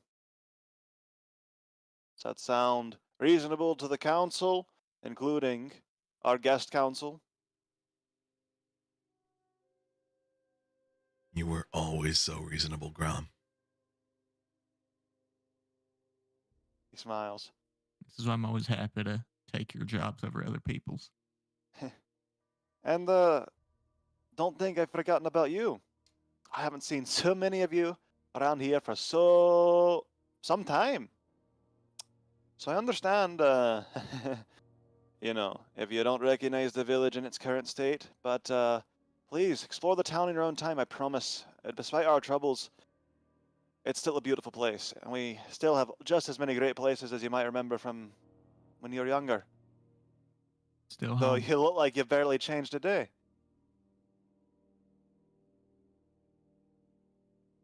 Mute. You're muted. Was that to Ollie in particular? That was to Ollie in particular. Yeah. Okay. He'll be like, I really appreciate it, man. This sounds great. I'm happy to be back. And you know what? You're so right. I forgot a lot since I've been gone. So I was hoping to leave these mementos here. I'm sure you can get like notice out to the people, and people will come and grab their stuff back.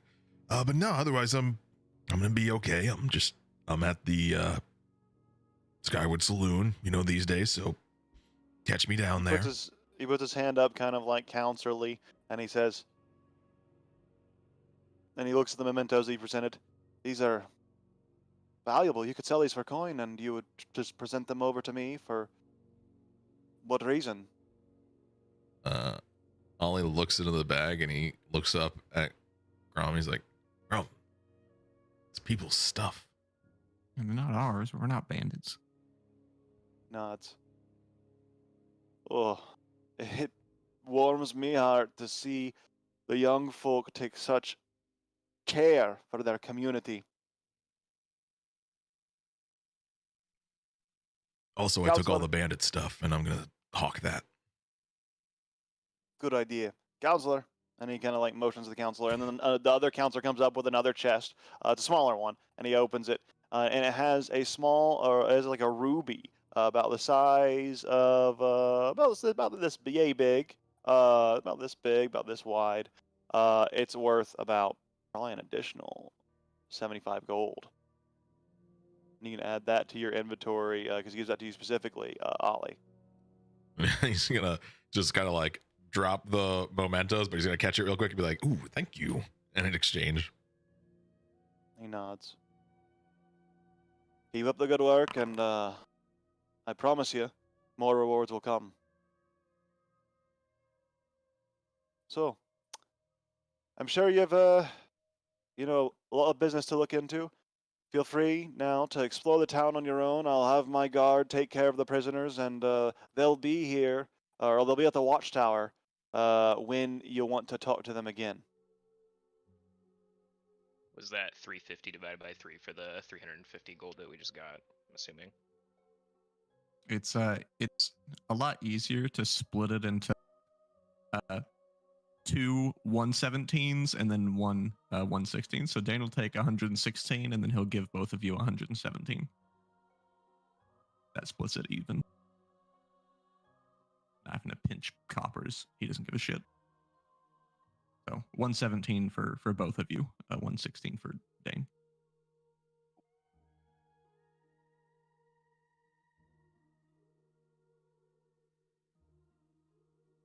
Oh no.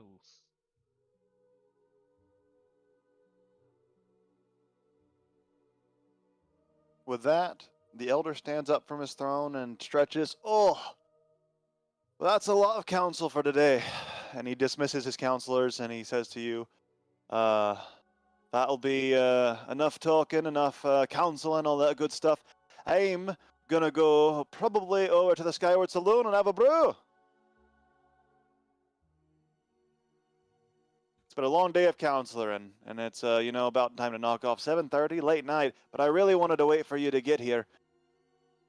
Knew you were coming. Knew you had I knew you'd be quick, or this is when you said you'd be back. So you were back. You're always reliable, that good stuff.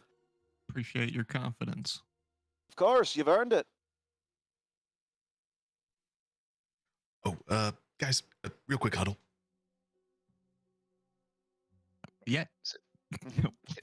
Were you gonna mention the big lion? Did I hallucinate that? That was real, right? I did. I said okay. that Thaddeus backed down when the fleece thing came out and we fought it off. Okay, great. He didn't really seem to care. Okay. Maybe I just had poor delivery. No. Hey, of course not. You delivered that information excellently. I mean, now that I'm only saying it, like, that thing is kind of a big deal. Like, literally, it's big. And I did just kind of mention a fleece thing in passing. So maybe I dropped the ball.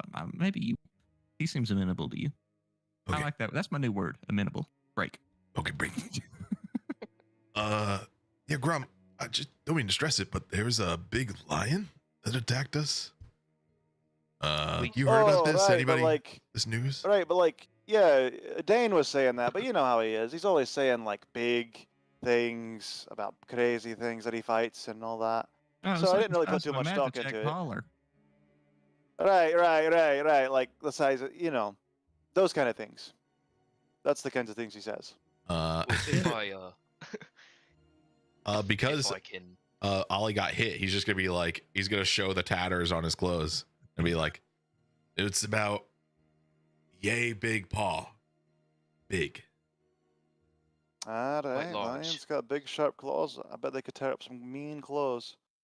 So could other things like, knives and stuff. I'm not trying to take away from your glory or unrecognize your glory. You've done a great service doing the bandit camp. But you don't necessarily have to accentuate the story with a big...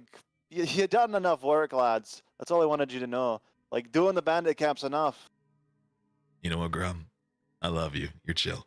How long does the market stay open? I got things to hawk.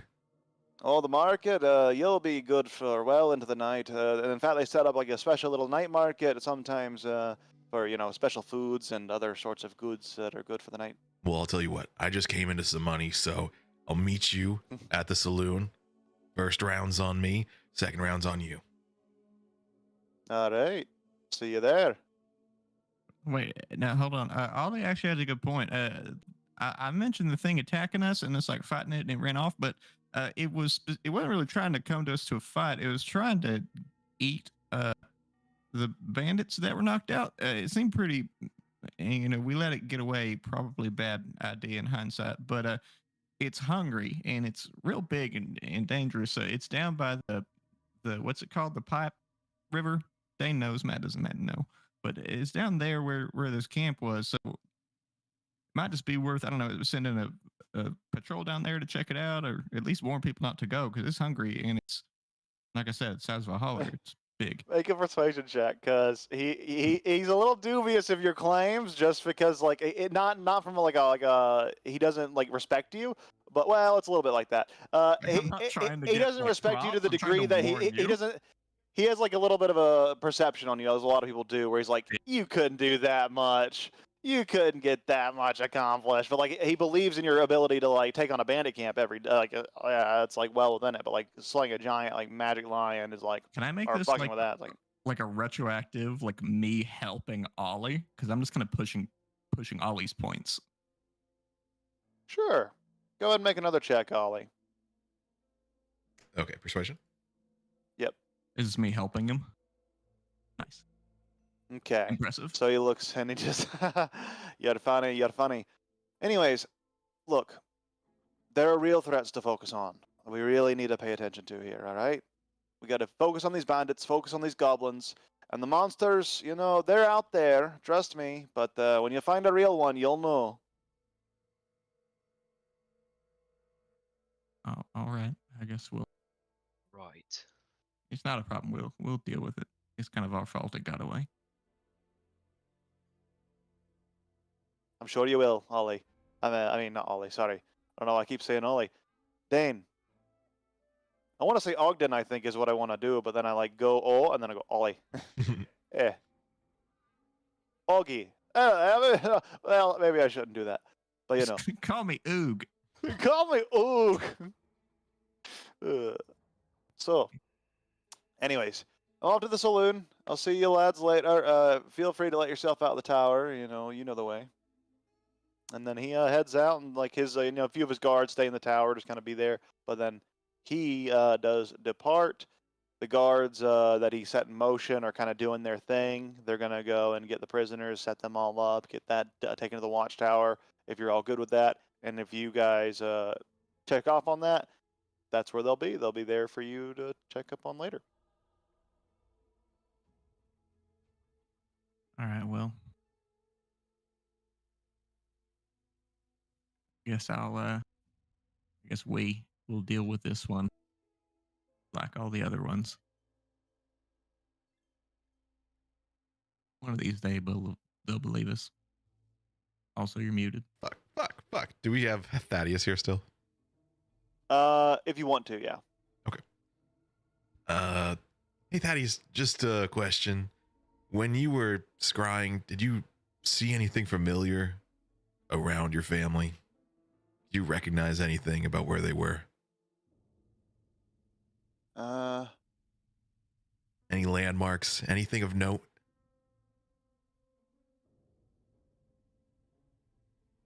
Was the room dark in the middle of the day, so we know it's underground or something, or was it light in the middle of the day? They were in some sort of like dark and ruinous jail cell or something of a cage of sorts made of trying to like get back in. I can't get out of Scottish. I'm stuck in Scottish, but I can't. Anyways, regional right, made dialect. of it's the regional dialect. It's just so easy. That's how But I do it. anyways,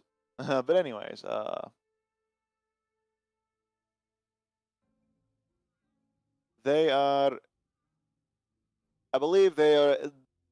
I'm getting jumbled. He says, he starts to speak. He starts over. He's starting to stumble over his words too. Like he was gagged this whole time. Actually, is what it was. And he was like, Ollie's shaking him. He's like, think, yeah, God damn it, think. Think, God damn it. He's like, I can't get it. Slap. Just, Ollie, it's focusing on him. you need your pipe weed, Ollie. Ollie, calm down. He's a human, Ollie. Yes, right. Your slaps do too much damage. You're like really good at that. They were locked in a iron jail cell with made from dark stone bricks, and I could see a window, and out of the window it was dark. That's all I could really tell. And I mean, you know your family. I remember a thing. Yeah. I remember a thing. Yeah. There was a banner on a hill. Outside the window, I could see a banner just in view, and it had a fish, a black fish on it. Ollie's just snapping at Dramus. He's like, oh, banner, fish. Right. Would I recall what that could be? Make a history check. I do like to fish.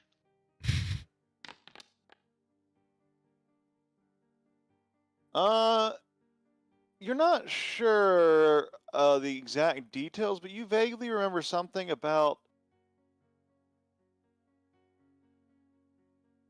a band of some sort of cell sword fightery types that were associated with a fish Hmm. one time at one point. Just It's a vague information, but it is some information there you could go just off a of. thought. But perhaps my old friend, Seamus, would maybe know something about this, or maybe something about them. I don't know. It's kind of a shot in the dark, to be honest, but just something that I thought of. Can we go there after I hawk? We can go there after you, Hawk. All right, great. Do you think that do you think we'll have to fight something? I've been working this thing in hopes of getting up enough money to fix up my dad's stuff. But if I need it, then I can keep it on hand and I can deal with it tomorrow. But I was planning on leaving it overnight. There's nothing we're gonna fight. Okay, then yeah. After while you go sell stuff, I'll go stop by the Smiths and give them some work to do. Cool. Oh, wait. Sounds like Maybe we should go there first and see if they can just use some of this scrap for that. Oh, Sure. Probably better value that way. I'm not going to say no. I rarely say no. But actually, before we leave Thaddeus, I think Ollie will go back to him and be like, all right, you know your wife and child better than anybody, right? Did they try to get any messages across to you? Like maybe something in the way they spoke or anything that could give you any information? Something only you would know? he thinks to himself. Something seem off besides, the kidnapping.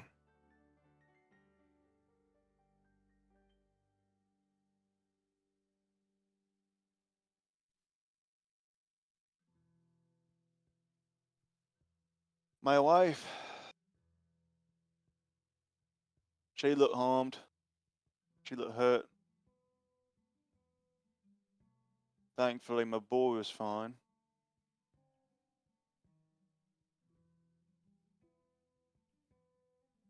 That's the only thing I really remember thinking about is at least he's all right. Okay. My bad. I probably should have just left it. It's all right. You're trying to help. And I appreciate what you said about with the Eldar thraldom. I'm getting off easy for what I've been doing, so I appreciate it. And hey, next time we'll have a jail to throw you in. There won't be a next time. Oh, nice. Positive outlook. Yeah, or it means because the hand's going to kill him, but we'll go with the first one. That one's oh negative. my goodness, that was Yeah. dark. Just being practical. No, but you might be right. I hope He I'm not. true. nods in agreement, and he's like, "Yeah, I'll kill myself so that the hand doesn't get me first." But that's even darker. Well, thraldom. And hey, maybe I'll get you some sage leaf, see if you can remember anything new. I He prefer nods. the term unalive. Unalive myself. Yeah, that one's not sensitive. Right. Well, I guess I better be off. Looks like the gods are getting angsty.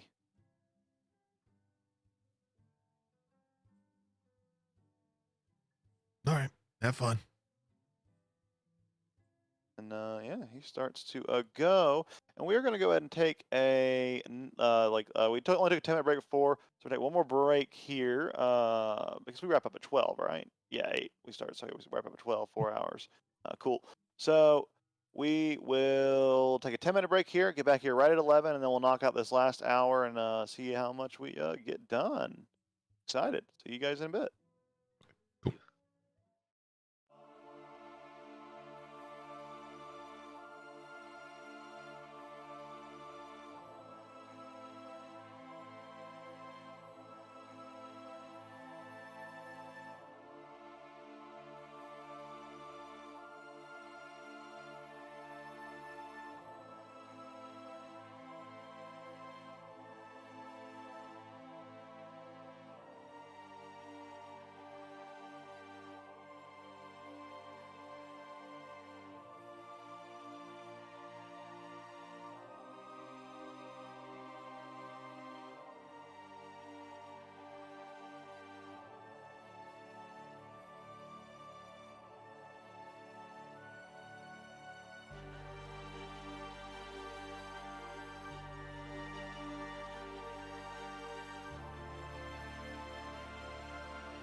travels, your fishing travels, anything like that?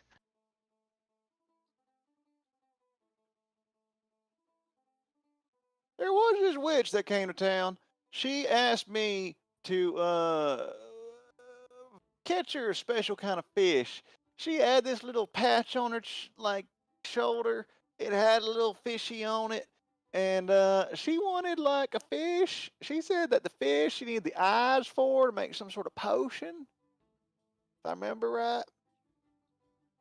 She says Right. she's in some, she's whatever, loves potions or something.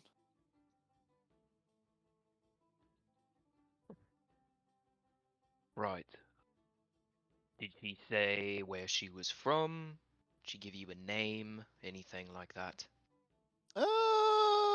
No, but I believe that the old dwarfy boy at the Steamheart Foundry, I think he's complaining about her taking some tools from him.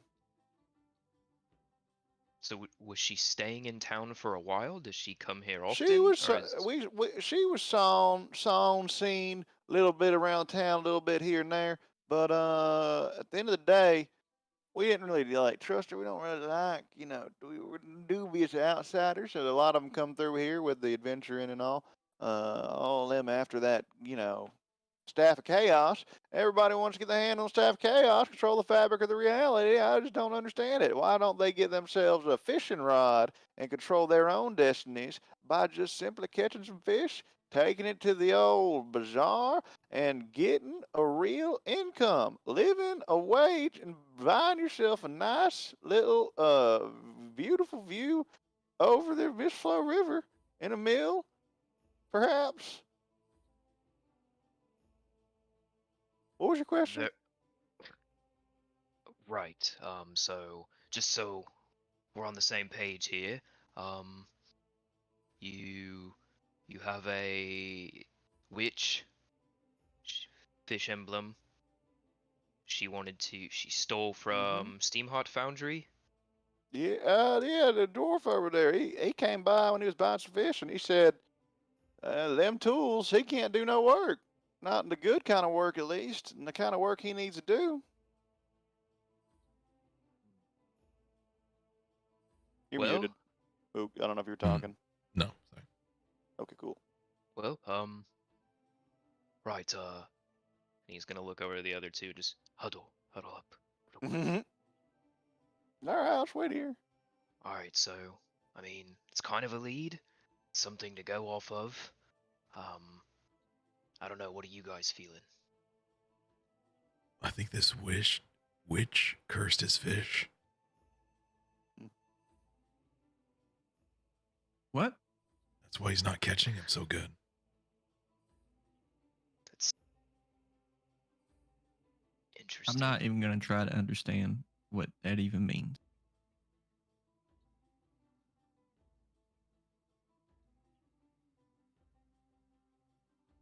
Okay. Well, I think he's implying that Well, he said he wasn't going to try. that's true. He did say that. This is one of those occasions where it's maybe better if the two of you understand it and I'm out of the loop. Maybe we just go with whatever you guys recommend instead of taking the time to try to impress upon me whatever.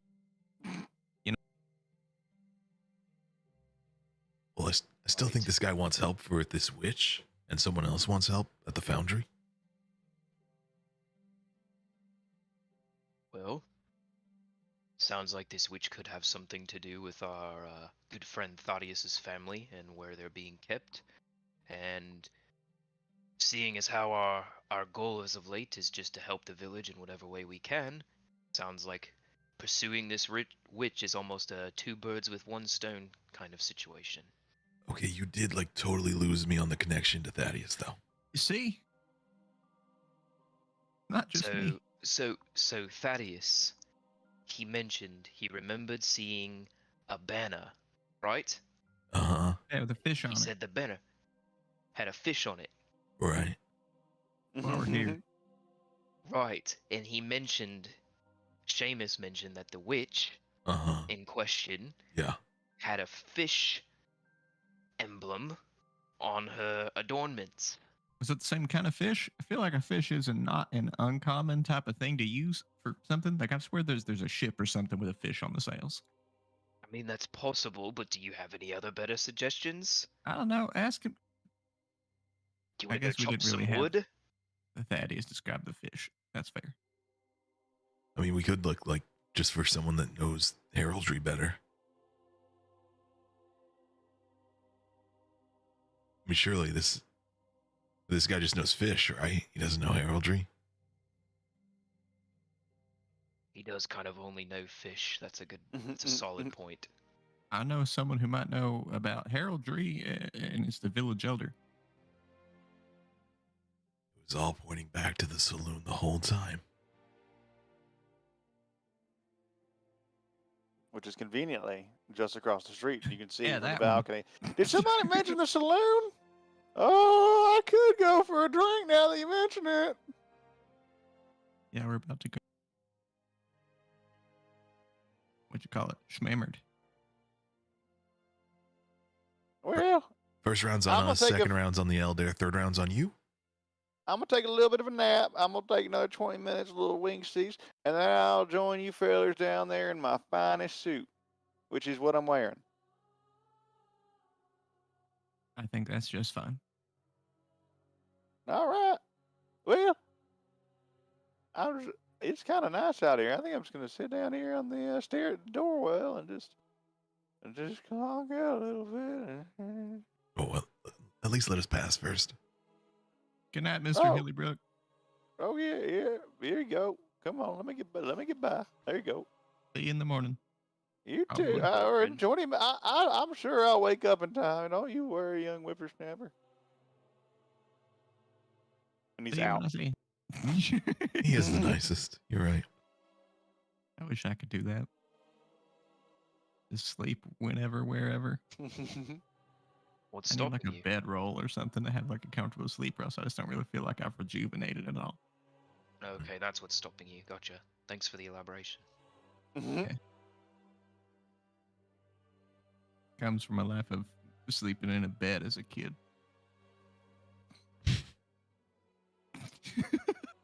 I know it's an accommodation not a lot of people have. And I'm not exactly a rich kid, but like I had a bed and it didn't suck. So, yeah, whatever. You say Anyway, as let's you're go get drunk. coming down the stairs, and yeah, it's only a little bit of way. It's like less than a mile away to get to the saloon. And you can already hear the sounds of revelry as let me actually just kind of put us into the nighttime here and then get us a little bit of a scene going here. Kind of, whoa, there we go.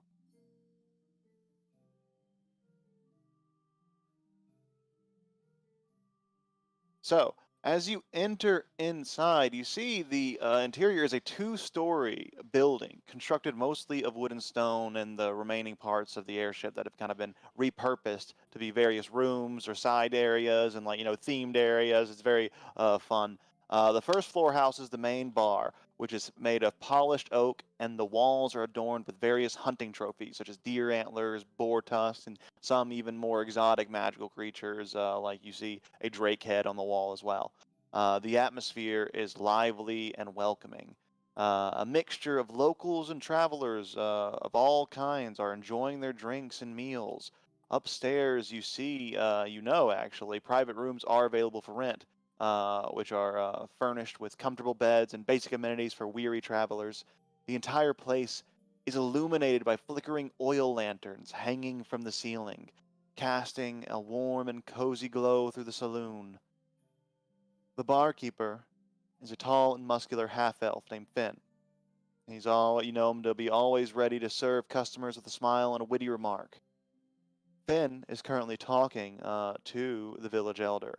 They're kind of going on and on about the various goings on in the tavern. They seem to be discussing politics, rumors, and everything in between. You all, though, have just entered the tavern, and you can begin to hear the environment begin to pick up a little bit as people all around get absorbed in the merriment of this tavern. It is a iconic location. What are you guys doing?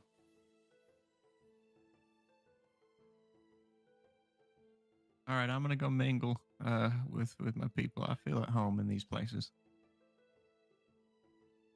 And a few people see and like, hey, sheepdog! Oh, look at him! He's My here! people call me. Hey! Woo! Hey, sheepdog, tell us a story. I heard you killed some bandits and a big old lion, am I right? We Yeah. found the fleece line thing, and he came up on me, and I was trying to cleave him with my lumber sword, but I missed, and I cut a log clean in half, a whole stump, Oh. and then I was trying to get it, and he was up behind me, and then I yanked it out, and I ended up flinging it behind me, and I got him right in the head, and then he ran off scared, roaring and in pain and stuff. It was crazy. He's the size of like a Mathertech hauler. He looks at you and he's just like, oh, that's a sheepdog story, all right. Someone else says, and then it's like, you really are quite the character, old sheepdog. I hope to be able to have your power of imagination one day. Yeah, with enough drink, you'll get there. And Dana's gonna like walk at the thing and pull his flagon that he just keeps like kind of strapped to his belt. That's very clearly like a symbol of a Canaanite. It has like religious markings on it that he's a Caden Kalen worshiper for sure. And they take their tankards and they like, ding. Ooh, I spilled mine. Then they spill theirs. They're like, it's he waste. totally gets it full. They all clank it, all their drinks mixed together, and fuck it. Yeah, he's off in his own world with a bunch of people who look down on him, but he doesn't really get it. And he drinks himself stupid. Yeah, he does. Or doesn't, assuming something crazy doesn't happen. I feel like it takes quite a bit to get Dane drunk on account of who he is and what his family does. But he's partying. So, going over to where are you finding yourself in this situation, in this scene, Ollie? Unless Dramus is going And anywhere, Dramus, I should say. Ollie is going to be prepping him to talk to the elder. So Ollie and Dramus, you two are kind of like in a moment together. Like you see the sheepdog, as he is heralded, go off and join his people. The merriment ensues, and like you see, they are very happy to be around him. Like he is a very likable guy. Like he's very that they rip on him a little bit because the story sounds so fantastical, but he is generally well liked. But as you kind of move on through and see the place. Are you guys finding a table, or are you going to the bar? Or are you just going to stand right here and have this talk like in the doorway? Ollie's willing to have it right here. Yeah. And he's just going to happens right here in the grab doorway. You on your shoulders, give you a nice little like hard rub on the shoulders and be like, all right, you've got this. Just think about it. All right. Me and Dane, we're not cut out for all this talking stuff. This is your job. You've got prestige. You've got nobility. You've got it all behind you. Now I want you to go over there, talk to the elder, and advocate for this man's life, his family. You want to make sure that they're going to make it out of this, right? I know you do. You've got this. Right. And also ask about the fish. Don't forget the fish. Yeah. Ollie, why don't you go hang out with Dane? Why don't you go enjoy in the merriment, and I'll handle the other stuff. He will slap you on the ass and be like, good call. Ollie, you begin to walk over, and Dane, go ahead and describe what the scene looks like as your merriment's continued a little bit, so that Ollie can like kind of jump in from there.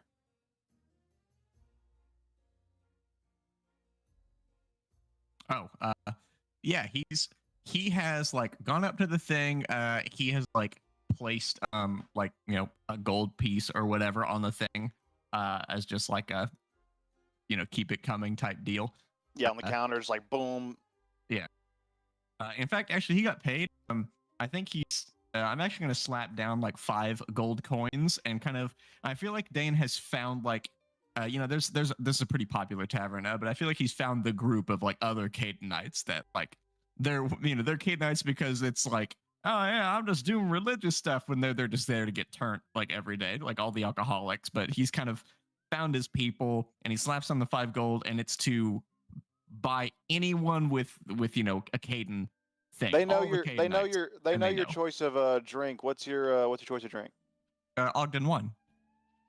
Then you see as what would you rate that as? Poor quality, good quality, fine quality, or masterwork quality?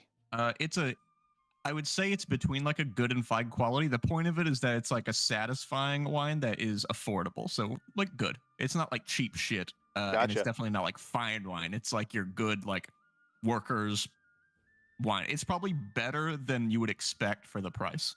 Yeah, you hand over 5 gold, and they hand over 5 bottles of this wine that is like Yeah, and he just anyone that comes nice. up with a mug, they fill it. They know his routine. And The yeah, that's what you Buddha see, wine. Ollie, kind of setting it up. You see like a crowd of individuals kind of coming up that are all they show their Cadenite talisman proud. So many adventurers are Caden worshippers because he's the coolest god, frankly. But if I was gonna worship a god, it'd be Caden. Hell yeah, I would. But anyways, you go into this scene, seeing all that. You see that like line of people crowding around Dane, getting wine from goblets, from mugs, from some of them have brought flasks. Some of them are like putting their wine skins up and be like, "Hey, you feel this? What are you doing?" Before joining in, I think Ollie will actually run up to his room real quick and get some sage leaf. Yeah, you like go up there, and as you run up to your room, you find something most sinister. Hmm. Your stash has been disrupted. He's like, okay, gonna have to put on my detective hat. All right.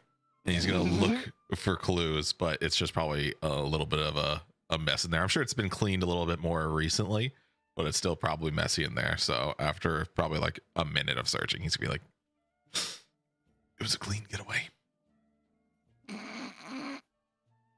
And yeah, like not an ounce of no ounce. That's a lot. There's not even a gram of sage leaf left.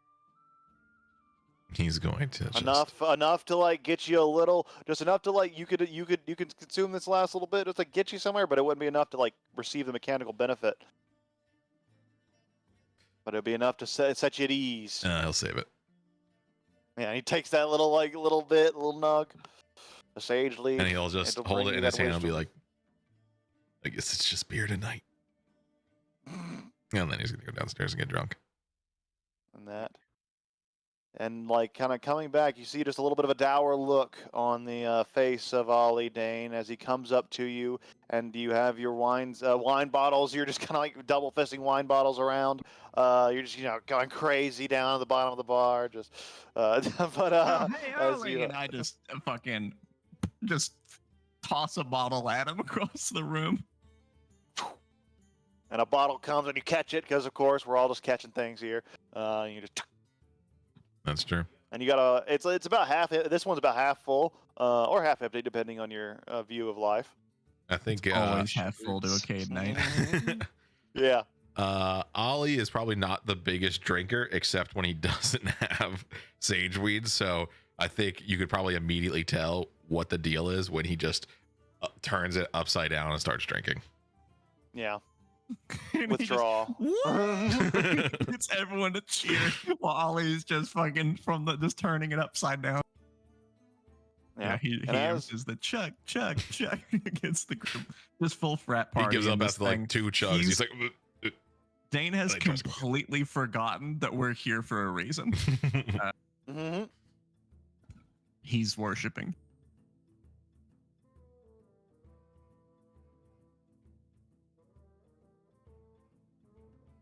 What's Dramus?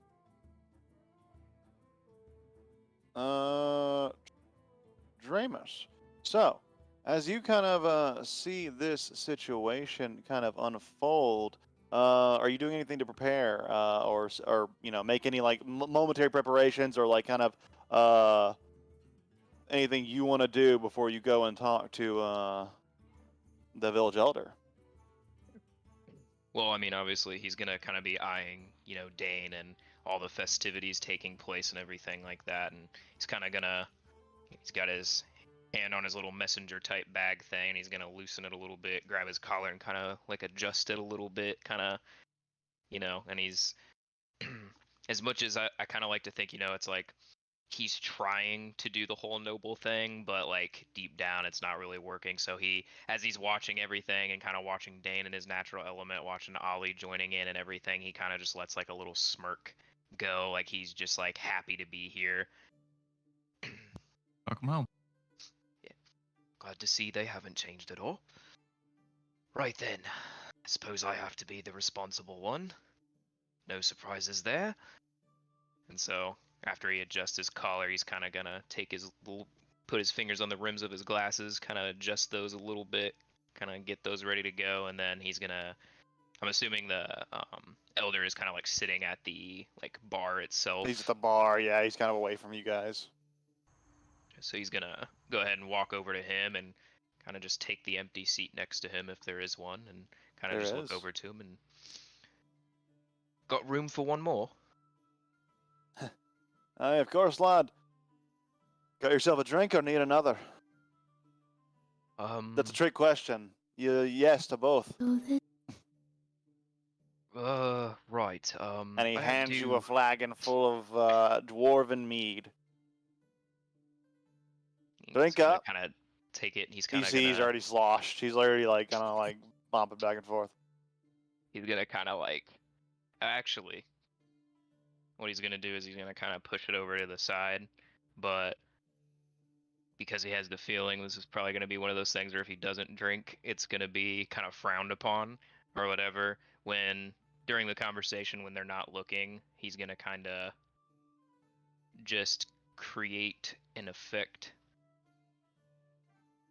Like he's just gonna kind of like dissipate the liquid or sink it down to the bottom or shrink the amount of liquid that's in it, if that's something I could do with that. Yeah, sure. Yeah, you just kind of like get rid of it's like cleaning up liquid. Like if it can clean up things, it's like a rag. That means that you could stuff things up. Right. Sure. Yeah, so you can kind of just drain the alcohol as you're going to going up. And it's you have to do like a little bit of a spell, I'll admit, but like if you turn your back and he's pretty drunk, he might not notice you casting this spell. You can make a sleight of hand check, I'll say, in this particular circumstance. In sleight of hand. In sleight of hand, I'll say, to like charisma? kind of like 'Cause it's subtly his- cast Charisma. this That's a cantrip. charisma. Oh yeah, charisma, dude. Charisma, yeah, charisma sleight of hand, because you're essentially trying to keep the conversation going while also kind of like do this under your behind your hand back, relying on him being very drunk to not notice. You slip some spell casting in here.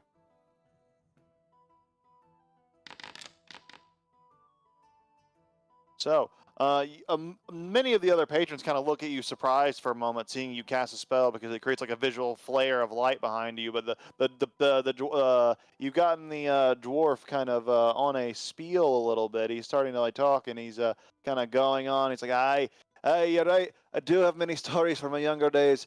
I'm actually one of the first ones who started to really press for us to go into the barrier mountains and seek new veins of ore to mine. And and I was traveling up there. We stumbled upon this cave system that we had never seen before, and it was dark and foreboding. But we were like, "There's gotta be treasure in there." So we followed the cave, and we got to the heart of the cave system, where we found Fascinating.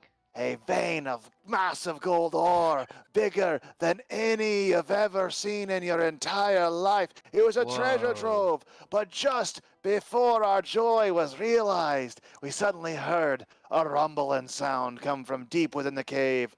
We realized too late that we had awoken a sleeping dragon, and it was now making its way towards us. Oh, we fought valiantly. So many died, but it was too powerful. And I and only a small number of others managed to escape. That gold vein was never actually managed to get mined. Damn, I wish we could have gotten that gold. Wow. Fascinating story, and even better drink, by the way. Thank you for that. He's gonna kind of hold up the empty mug afterwards. So then, if you don't mind, I had a couple questions, couple things to talk about, if you will. I just Hmm. wanted to kind of have my chance to say some things after hearing just such a marvelous story from someone like you. No need for flattery. I know I'm drunk, and I know when I'm drunk I get the tendency to talk a lot. You don't have to sugarcoat it. You don't have to apologize at all. Talk away, my friend. Now, I had a question about our friend Thaddeus, as it was. If you don't mind, kind of talking about that, changing the tone a little bit here, my friend. Of course. You want to talk about Thaddeus? I haven't had the chance to talk to him much myself, but I got my chief guy at it over at the Watchtower. He's a good investigator. I'm sure he'll get me a full report. Right. Did you know, before I go into this, I just want to make sure I clarify. So the goal that we kind of agreed upon is we're kind of wanting to let him know about Thaddeus's family and seeing it. Okay. Let him know all the stuff that we do, but in a setting where like there's as few people involved in the Right. conversation as possible, like a nice one-on-one without the other advisors or any like eavesdroppers. Which, speaking of, given that this is kind of like a covert type sort of dealing, would I be able to roll like insight or something like that to get an idea of like maybe if there's any like eyes on us or anything like that before he kind of goes into the finer details of what he's about to say? I'll say for this, make an insight check just to kind of glance around the room and see if anyone's paying too much attention to you.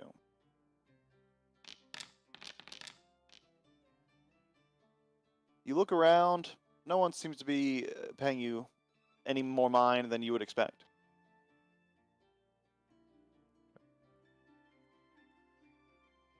Right then, Grom, my friend. Did you know that Thaddeus had a family? Were you familiar with that? What I'd heard about it is that,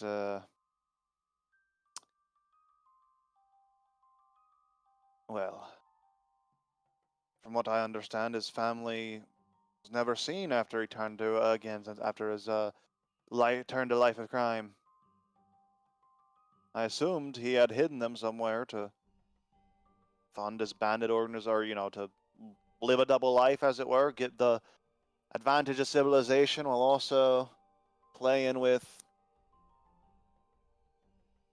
that high of being a criminal, being a chaotic force. I don't know. I don't really get it. Right, well, and he's gonna kind of reach into his messenger bag and he's gonna pull out the ledger that he took from Thaddeus before. He's gonna kind of like discreetly kind of slide that over to Grom. I think Oh, is this? it's something that Thaddeus had on his person when we subdued him. It's pretty interesting. Um, Truth be told, we wanted to kind of bring this side of things up in a more social setting so as to not be, I guess the word would be, spied on. There's a lot of interesting information to be had here. And before we go any further and decide on what we wanted to do, we wanted to let you know, based on Darius's info, and I mean, given the ledger having the animated drawing of a family and such. And he's like kind of opening the first page and just looking at that drawing, and he's like, ah. And he starts flipping through it. I see. Who? Who's this hand? According to two-fingered hand? according to Thaddeus, they are a group led by a figure known as the Two-Fingered King, what they call him. And from what I understand, I mean, it sounds as though they've been targeting Ramshorn specifically.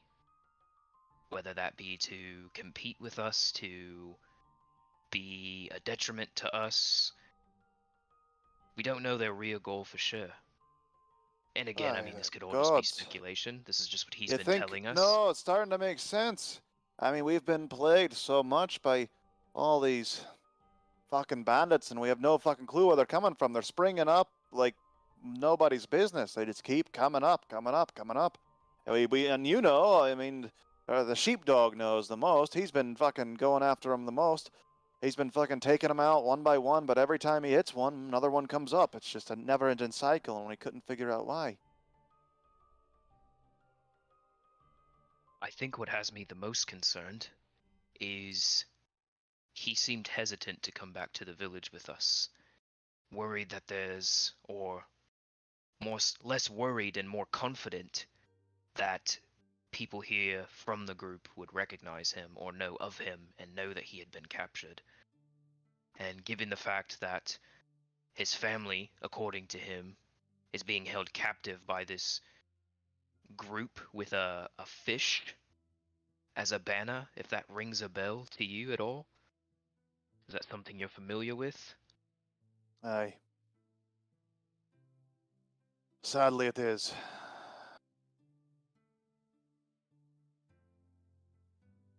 Oh, okay. Is there anything else you want to tell me before I start telling you what I know about this fish? This order? Well, just want to make sure I did say it, but according to him, his family is being held captive, and that is the reasoning for his actions. And if that is truly the case, I mean, I do you believe him? he... To be Actually, perfectly better yet, honest, can you call the rest of your friends over here? I want to see all of their opinions if they believe him or not. and then he kind of is gonna look over. Woo! Chug, chug, chug, chug, chug. I think Dane and a few of the other gents are holding some, like, he's probably like a halfling, but we're all like doing it together as to not make fun of how small he is. I think we're all like holding him upside down, doing like a keg stand. I think we're doing that to two people. I think we have a halfling and a dwarf both inverted, like racing for a keg stand. Yeah, and they're like both going and going, going, and there's a chug, chug, chug. Yeah, and it's fun because like they had some like really big boys of the village, some of like the larger, taller lads, kind of like holding on to the smaller like halfling, and the other one. It was what'd you say was the other one? Gnome or dwarf? A dwarf and a half. A dwarf and a I half. think I they're both knew it like was a kind of small boy. competing to like so their like the race. big, yeah, I like that a lot. And like it's kind of a back and forth, and you see the halfling is actually starting to kind of take it over the dwarf, and you see after it's done, the halfling finishes the keg off first. The dwarf just behind him, steadily drinking. But they both let out a loud belch, a laugh. They pat each other on the shoulder, and they go back to the merriment. And as he looks over, I see. Right, well, that seems tempting. I kind of want to go and do that. Oh, hey lads, you need to? Wait, you got another keg? You want to do another one? no. Who wants to go up against me? Follow me. And he just starts like he gets distracted and starts like wandering over there and like heads over to the group. And as he came to represent Stonefist, I meant that's what I meant. I'm not drunk. You're drunk. Yeah, you're drunk. All right. Look, all right. I'm gonna get 2 kegs. Which one of you is going against me? Oh Christ!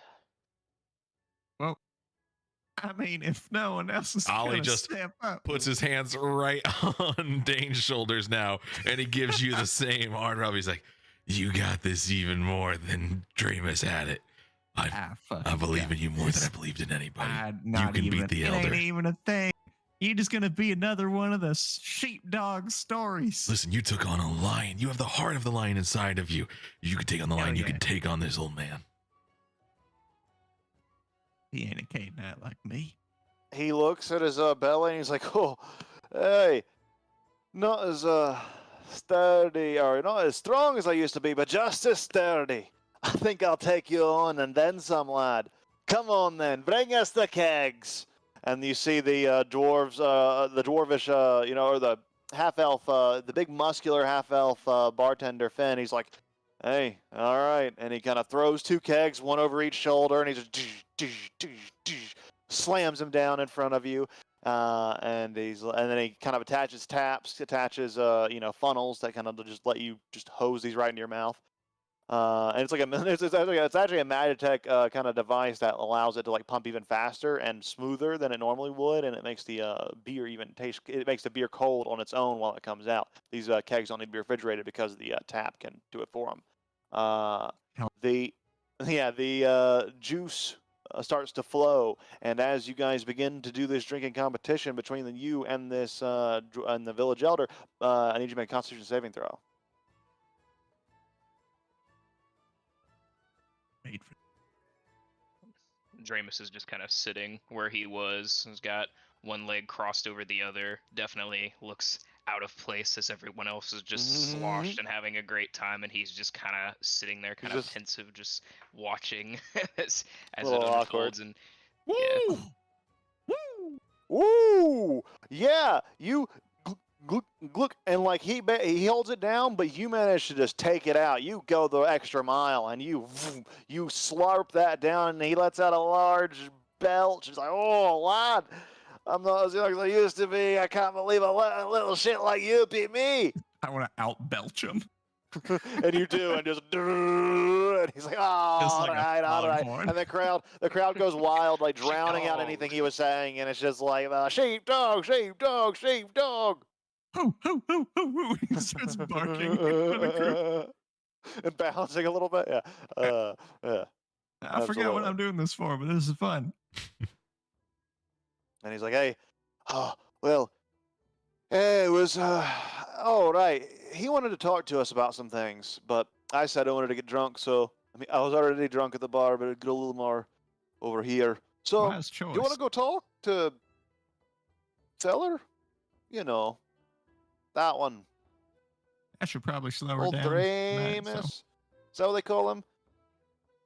Yeah, Dramus. What are you looking all confused for? He's one of the originals. Oh, geez. No, I remember seeing him. I remember hearing him, but like he was always so quiet and nerdy and a little bit awkward. He never really like shown his face as much as you. And even that elf, he looked about the same. I know he wasn't really part of your group officially back then, but like now, no, he's seems cool. Things are different. He's got cool hair. Yeah. I like him. Hey. He's just there drinking. He slams one down and goes, I'm a shepherd! Shepherds! Do you know whatever happened to the Sky Marines, by the way? Who? When the alley was in? Right, well, you know what happened there. Didn't he go off to join them? What happened with that? Yeah, he went off to, he was a Sky Marine, and then, I don't know, but he came back here, and it's super cool. And it's all like in the music and stuff. It's super cool, and they taught him how to like. We just ran into this today, talking with the people, talking about like how you can talk to important people and like good business and stuff over drinks. That's why we're here. It's his idea. Is that they teach him cool stuff. This is great. Sky Marines are great. Ollie's great. Hey, they are. They're a prestigious organization. Yeah, I just don't recall the uniforms looking so much like that. Does he still have his, does he wear the uniform more formally ever? I don't know. I don't think he's a Sky Marine anymore. I don't think I've seen him in it. We just recently, got back together, Oh. I don't know. I don't see him dress. That's what he dresses like. Interesting. Well, enough about him. Hey, Dramus. Hey, Dramus. And he's just kind of... Come over here. Whoa! If you're wondering... Is that a Gundam sound effect? It's a limit break from Final Fantasy VII. Oh, okay. Oh yeah, it's a good sound effect for Magitech shit. Yeah. Anyway, the whole point of the roll Yeah. is it's just if he rolls a It's coffee. 1, I have to wait an hour. Yeah. So he's just Yeah. taking a sip of his coffee as he looks over at the beckoning. Oh, I should do. Oh, we should add something to that. You should remind me to do this. We should add something that happens when a natural 20 happens. Yeah. Oh, it just happened too. When the coffee natural 20, it's a pumpkin spice latte now. It's like extra It's like a flavorful. It's bottle got of all. boundless It's like espresso. yeah. Yeah, it's got extra energy, extra espresso. It's got the whipped cream. It comes with all the toppings. It can look like whatever you want. Like it can be any kind of flavor when you get the Nat 20, and otherwise it's just like normal like coffee. But like when you get the Nat 20, it's like something special kind of like flavor, like fancy Starbucks coffee. It's like the essentially. standard bottle of boundless coffee that you can buy wherever Yeah. you bought this thing from, but you have like the one like the wild magic glitch in it. It's like a No. limited edition one that they sold for like a brief time that had like a mystery flavor, and the mystery flavor is like Yeah. well, once in a 20 time, like 5% chance you'll get the mystery flavor when you drink the coffee. Yeah. Oh, now I want to make a table of all the different coffees you get depending on the roll. Now I got too much stuff to make. Anyways, So you he take takes your a coffee. nice wondrous sip of his pumpkin spice Starbucks coffee. Heck yeah. You know, he's a little bit more at ease now. You know, he was a little uptight, he was enjoying the atmosphere, but he's definitely that awkward, nerdy like one for sure. So you know, taking the sweeter taste of the coffee kind of loosened him up a little bit. So kind of looks over to the group as they're beckoning over to him. What do you want? And as he comes over to you and begins to like start to talk to you like, oh, well, I just wanted to know if you knew any, like I wanted to talk more about what you were saying about the blackfish and all, but I wanted to make sure everyone could hear. And then as he says this, the doors of the tavern slam open. The music suddenly and abruptly stops.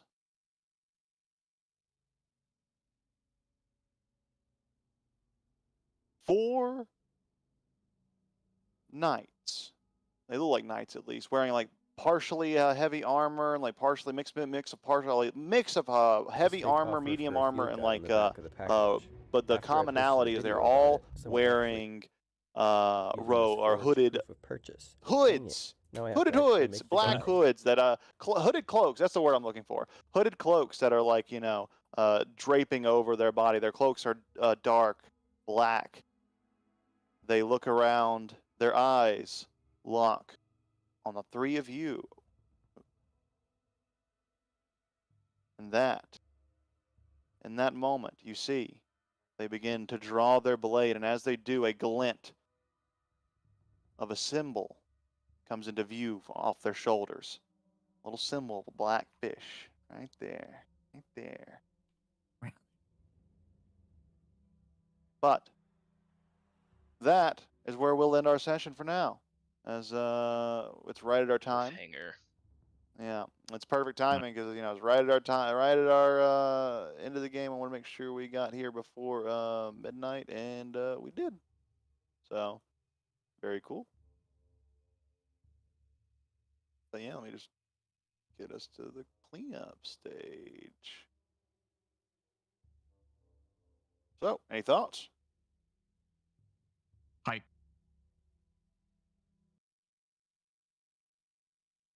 I'm excited. I'm excited to see what Kui brings to the table. Absolutely, I am as well. I think we got a lot established here and set up here, and I want to see how he fits his way into that. A very interesting group dynamic of social roles. We have kind of Dramus is the straight man to the kind of the comedic trio. We have Ollie as almost the dry comedy relief, and then Dane is just the off the rails kind of the weird insert, the random factor. But I really I think the three personalities are super complementary, and there's not a lot of overlap. So I'm curious to see what kind of social dynamic Kuya's character brings in. If we have the sad lump, Mm-hmm.